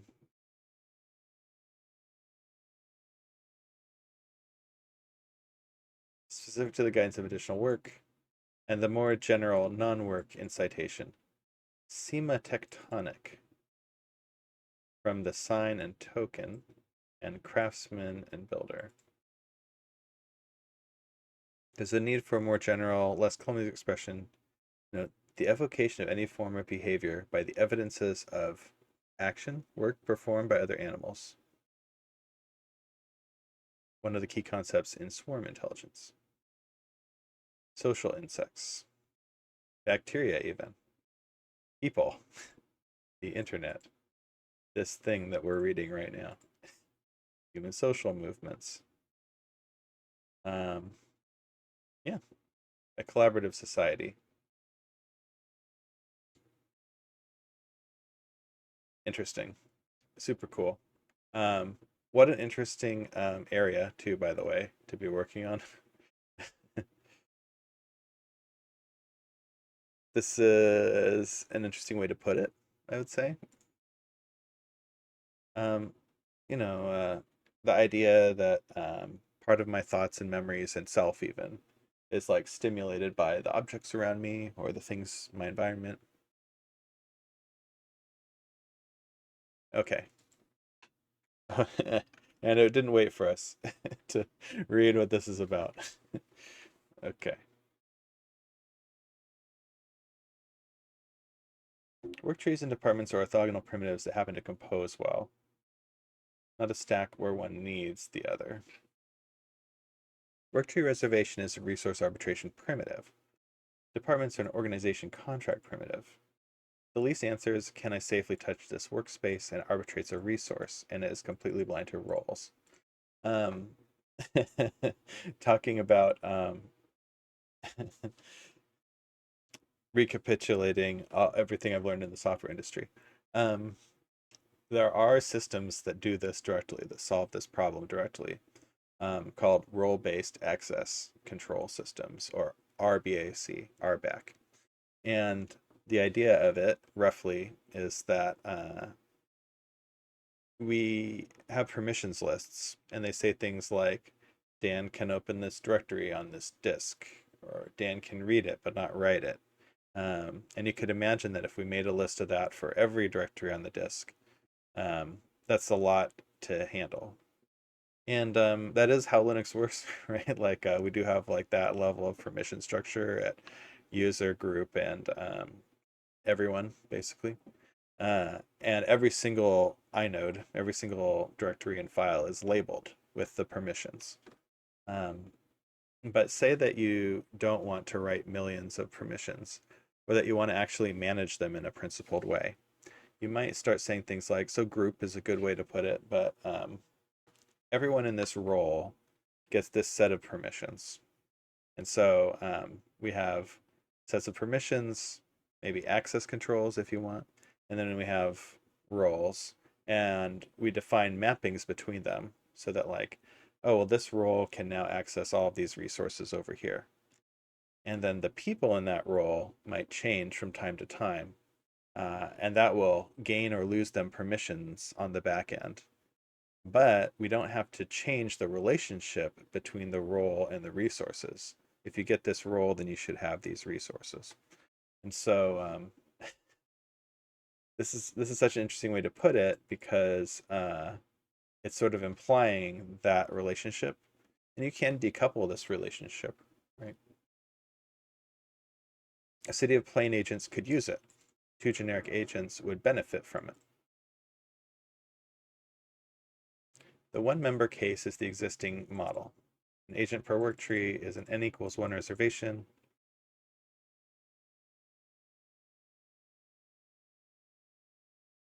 Do you need departments only bytes when there's two agents sharing a branch? And we have coordination problems. What collaboration actually needs is coordination. Departments are certainly the heavy end. Thin, or Stigmergic, is merge-based. Share a branch, commit often, and then reconcile through the artifact PR process, Git, shared goals, pass CI. If you pass CI, then you're done. Certain branch local plans, and then thick charter departments that we're using. The moral equivalent of departments that collaboration requires is a shared goal reconciliation mechanism and some role partitioning, perhaps. The need for lanes scales with the cost of reconciliation. So we worked our way backwards into this from the idea that we wanted to design the context, the roles of each member of our little puzzle loop. And we felt, well, by Conway's law, the communication structures are going to cause the lanes that we need.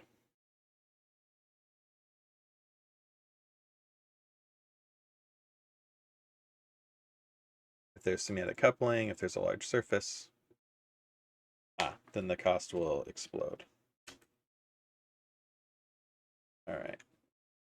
Let me keep reading.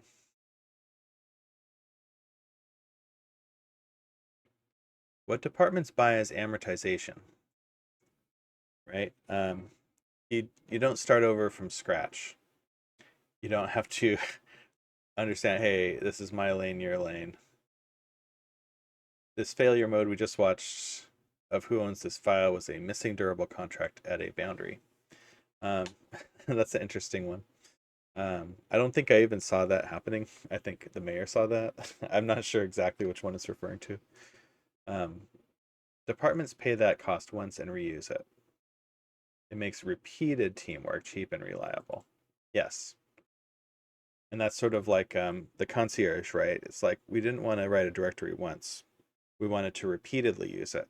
We felt like if we can create this directory, then every time that we need to do this kind of work, then we'll scoot right to the right person. Heavy use of collaboration branches reveals the need for departments. A departmentless city will keep rederiving the same lanes and contracts. Departments are crystallized recurring collaboration lanes.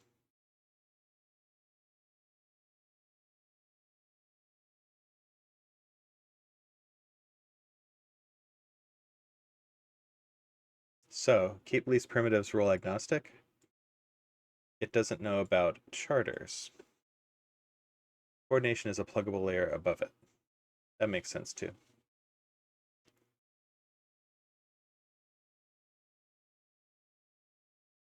A departmentless city of predefined agents can use it. And we don't need any lanes at all if we're not doing collaboration.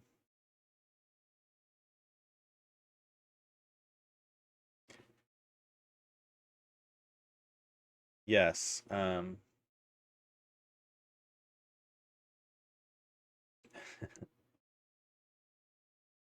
I'll say, okay, so it's still working on the performance branch, I think.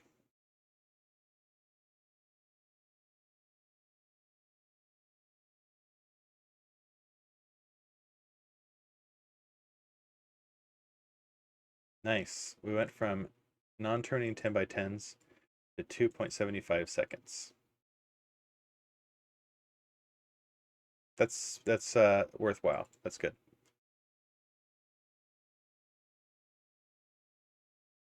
And now we're coordinating two departments. Oh, fix two's work was sitting uncommitted and entangled with catalog changes. Yep. Commit it selectively, cherry pick its only its changes. It's manual discipline. Yeah, sort of best intentions instead of least primitives. Um, yeah, yep. Good. Yes. Yeah. Concur. That's I read the I read that the design carefully. The Stigmergic angle. Stigmergic intrigued me quite a bit. Um,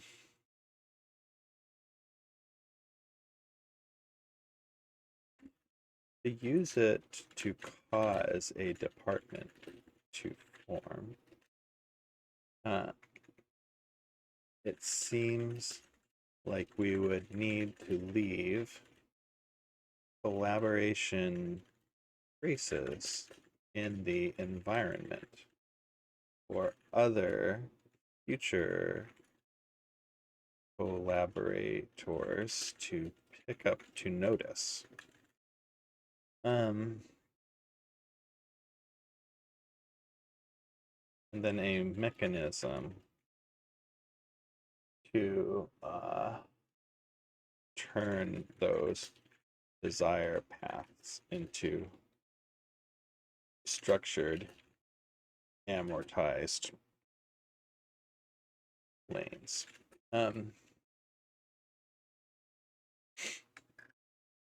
Oops. No, no, no. Unstash. Okay, I didn't know you could do that. Control S is stash, unstash. That'll be a little helpful. Maybe I just need to press control on all the buttons to see what they do, or read a manual on this thing which keeps changing. Concur on adding this into the spec.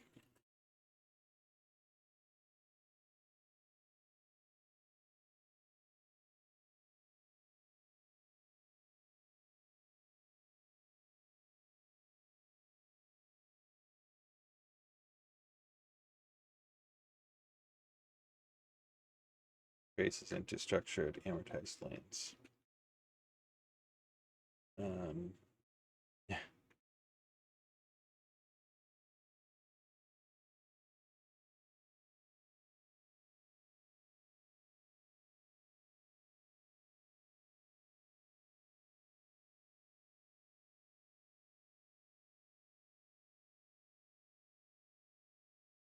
I buy that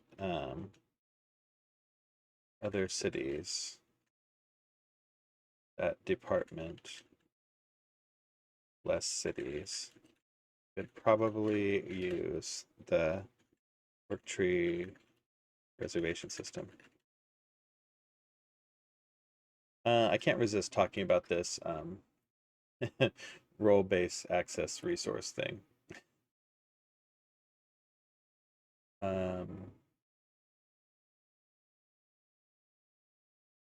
Where did it go? Ah,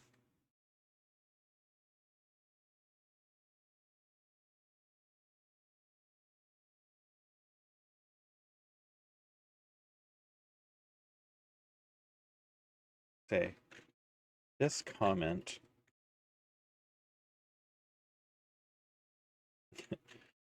naturally brought resource a access control system RBAC systems mind.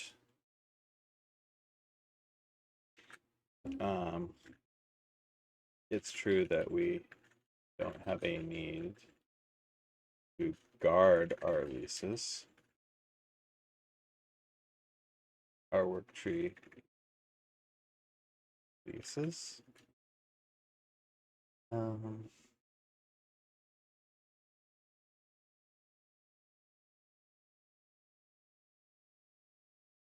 It's true that we don't have a need to guard our worktree leases. Maybe there's something. Maybe there's something there. You think of it. um,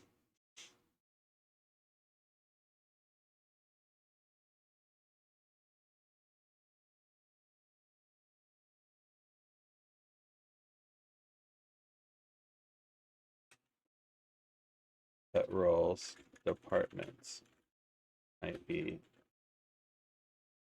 but treating departments as roles might be another way to relate these two.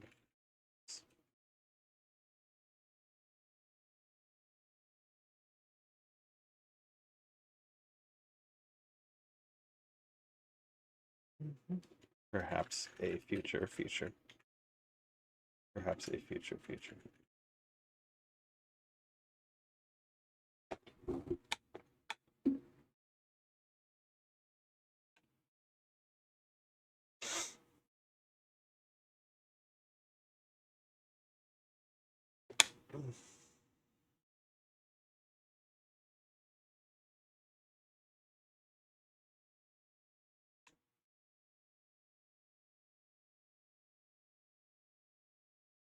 Okay.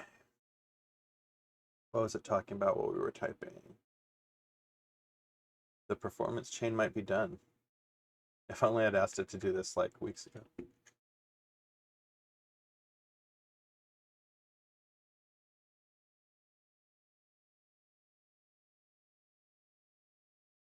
Well, we turned down the zoom on this one. Does it turn down the zoom in our... Ah, here we go. Yeah, it did turn down the zoom, I think, a little bit.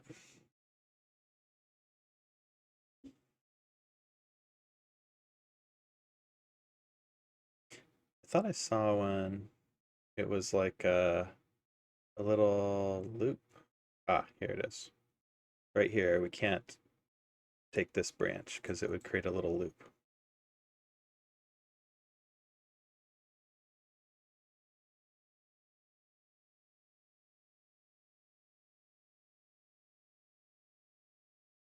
We can't go this way. It's one of these.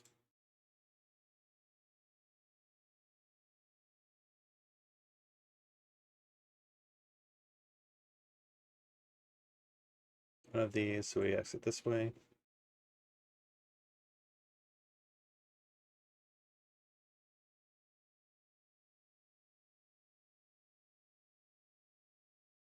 We can't take all three of these for this tree, so we have to take this one.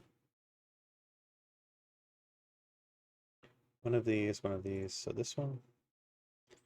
This is coming into a 3, we can't go this way. No. We can't go this way, one of these, this one.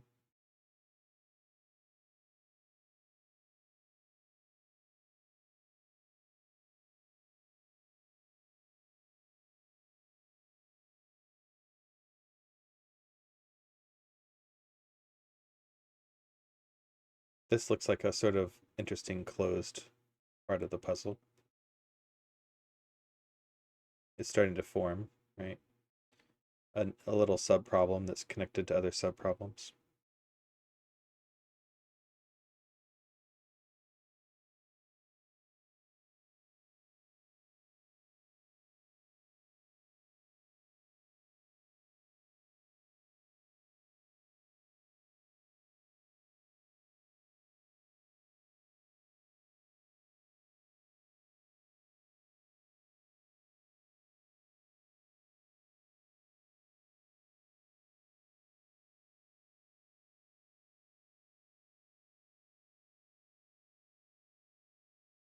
Here's an interesting one. When we close off this one, we have to take this one, but then we have to run this around the corner. So we can't close off that one.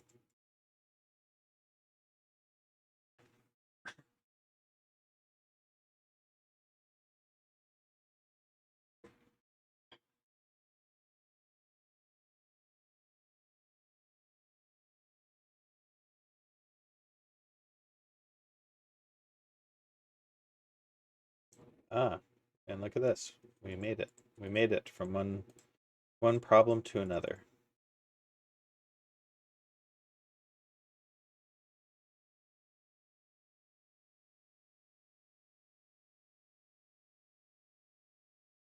Yeah, it looks to me like, yeah, this switches in one of two directions.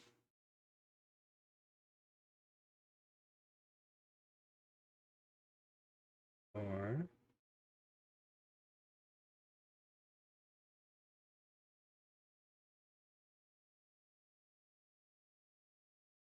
yeah.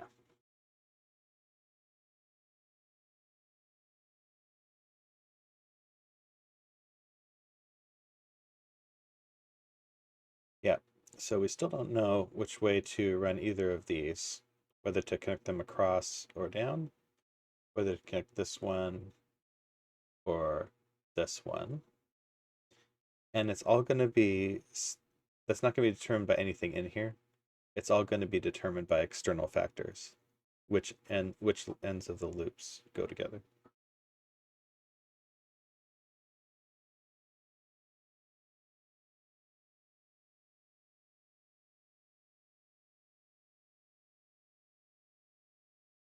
Can't take this one. And the reason why is that we'd have to do this because of branching.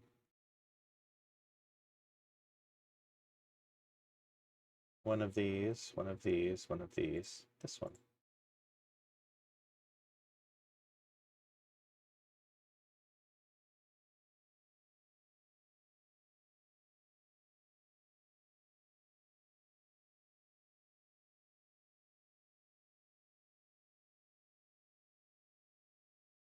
Can't take this one.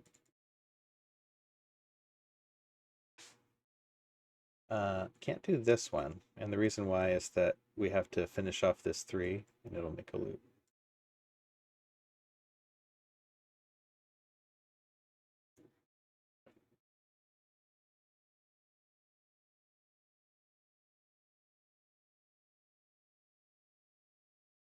Well, I hope if nothing else, you're getting lots and lots of Slitherlink solving strategies today. I think this other thing is real cool, though.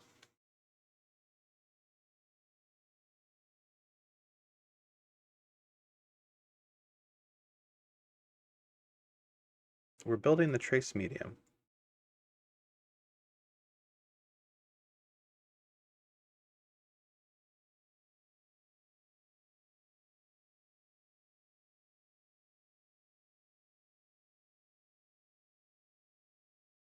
The worktree lease ledger is a structured record of who collaborated on what. Currency control doubles as that substrate at 0 extra cost, as the Stigmergic substrate. We just have to make the lease bead rich enough to be legible. Members, artifact version, and the request that flowed. Raw get history is a bit much. I mean, mail, kind of traffic analysis, if you want, but also beads. The crystallizer already has a template. It's reflect self applied to a different corpus. Instead of reflecting over departments, notes, and beads to graduate rules and tools, an org one reflects over collaboration traces to graduate departments and charters. If I really believe this, I think this would be pretty cool. That seems like a lot. um,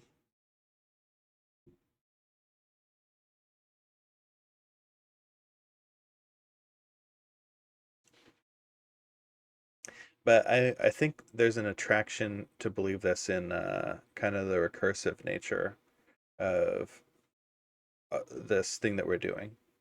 Like, we should be able to have these internal reflections and tasks sort of ascend up to the sort of individual level, right? The long term individual level. And then these collaborations should graduate into the long term collaboration level. Um, yeah, it's very attractive. Will it work? I think we can just experiment.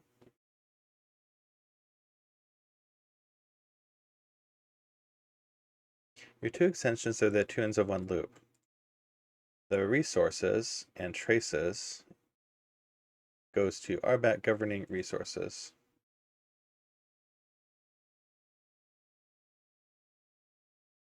They close a certain circle, which is why they feel related. Their adjacent arcs are the same loop. Its near-term value isn't security, it's guardrails, catching accidental out-of-lane edits. That's really interesting. All right. Don't pave too early. Keep them revisable.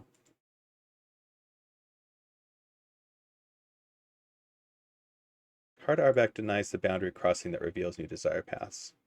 It should stay advisory. Performance coda separate. Okay, cool. And it already put these in here.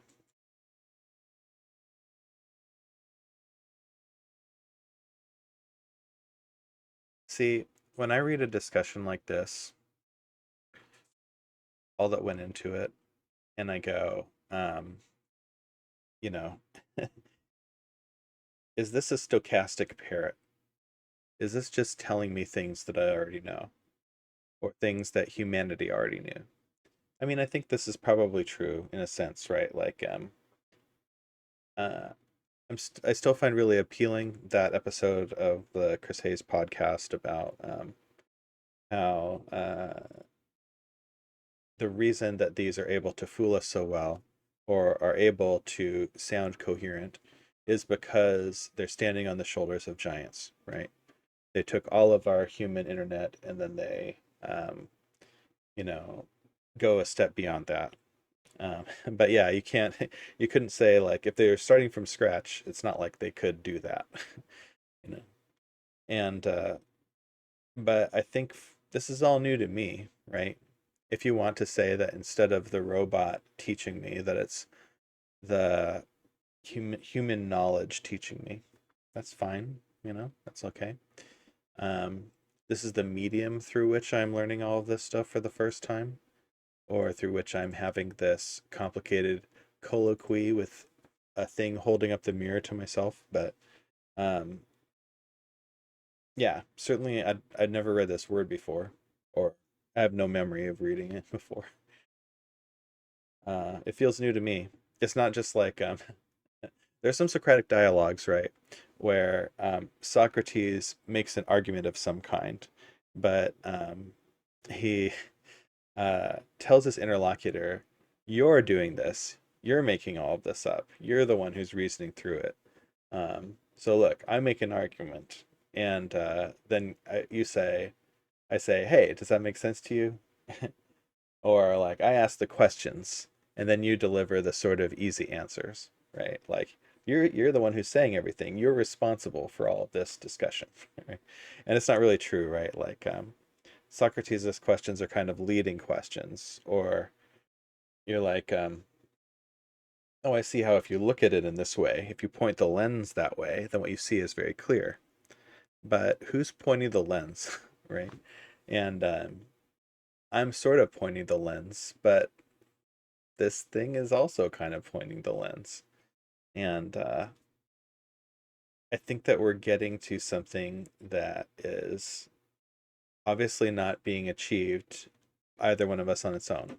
Like, it's not thinking through any of this.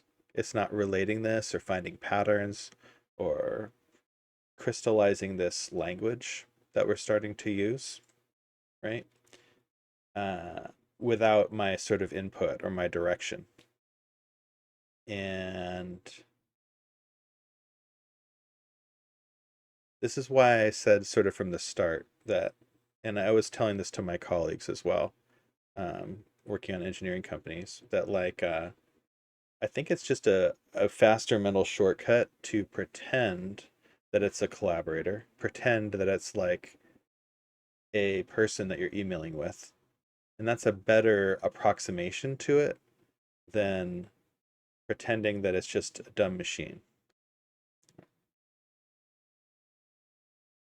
And that's not like a sort of recommendation to become AI psychosis pilled and marry one of these things or something like that. But it's a recommendation to push it hard, right? To try and get it to come to your level. And it will bring tons and tons of knowledge. It's happy to invent words or use your own invented words. It's happy to use the words in context and create context with you. We're sort of designing software, but we're also designing and defining a language.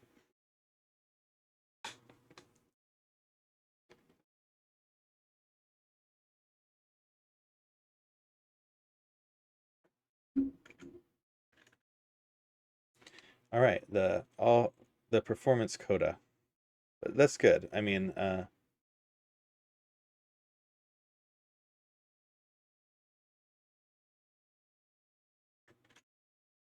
generally antiquarian would own the catalog, stream.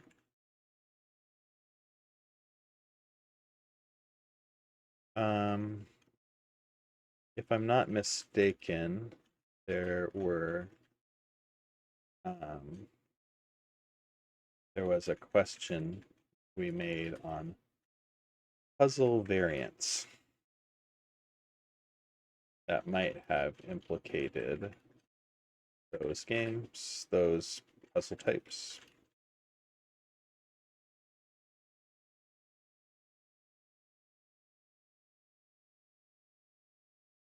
We were trying to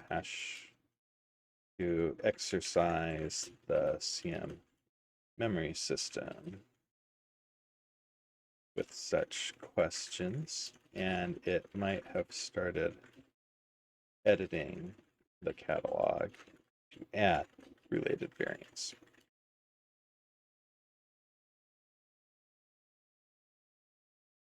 Some interruption could have happened before that thread closed.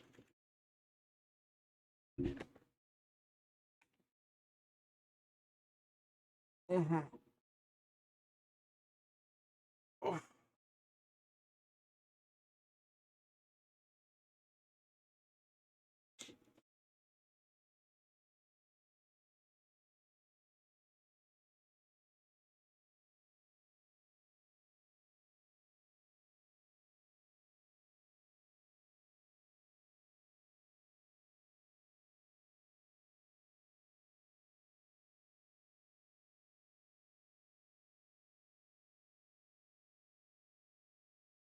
And I think we gave it enough breadcrumbs to like go look in conversation as well. So it might go do that.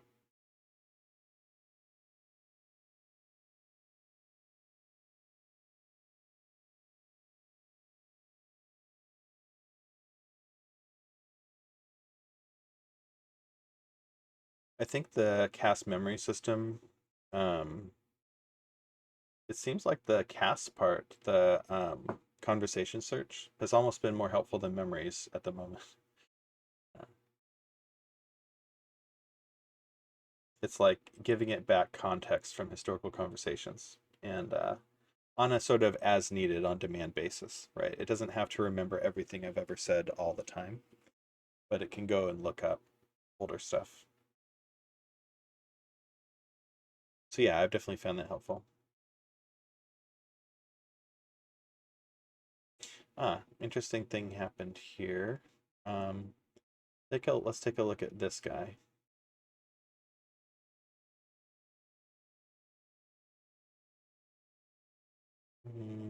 Maybe not.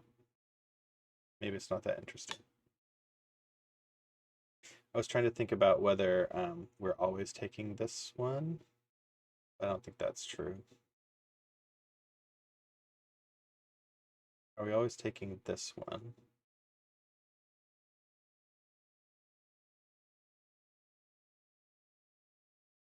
We don't take this one, we take this one?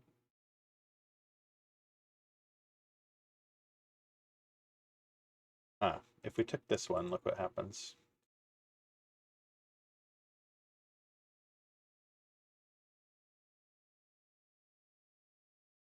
We can't take this one or this one. I had a feeling that was kind of lurking somewhere. Like this is a pretty unusual formation. And we had a lot of stuff pressing on it from the border.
Really?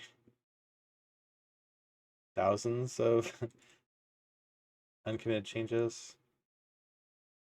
Oh,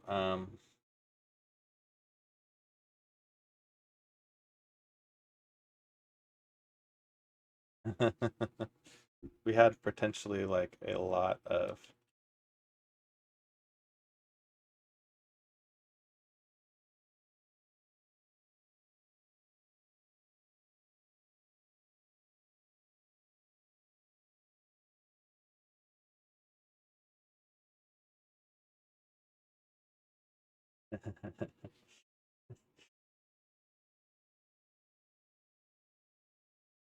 Hmm. Okay.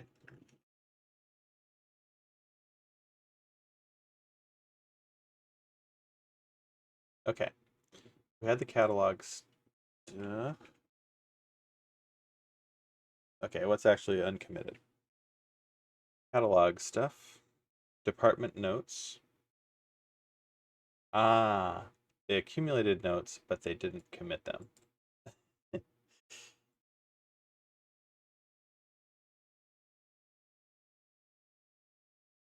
A generator. Uncommitted solver human TS change adds it to default techniques.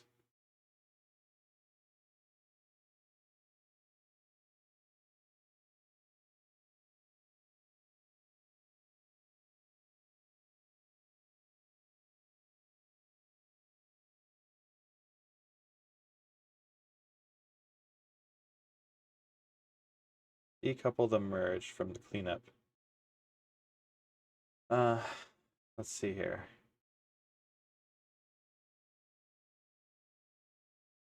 Yes, that's great. Sure, let's do the merge in a work tree.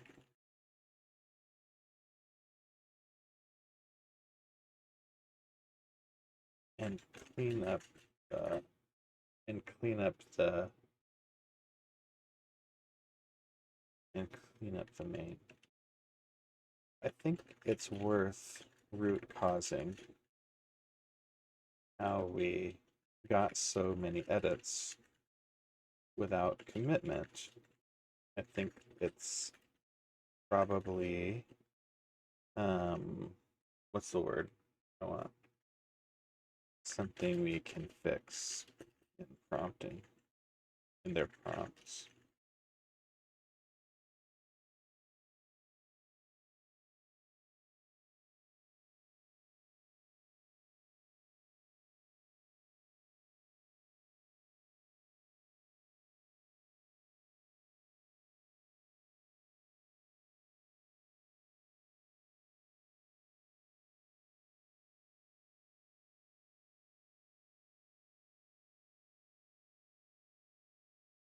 I'm not as wigged, but I mean that's a lot of a lot of changes sitting around that we don't want to lose track of, but really that we want to build on top of as well.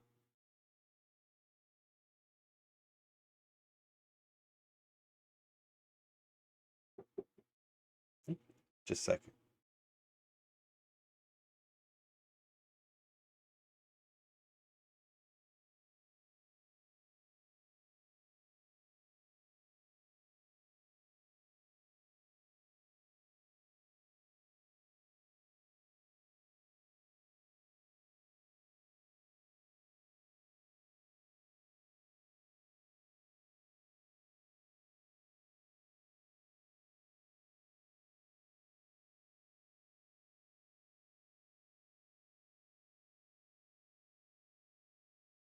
Okay, we're gonna take a pause here, but hopefully be back later today.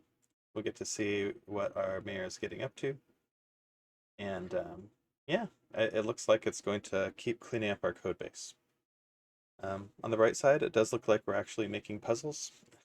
Perhaps we can get them all the way to the end and start randomly generating puzzles in the browser. I think that would be a good go. All right, so hopefully we'll see you later. Take care.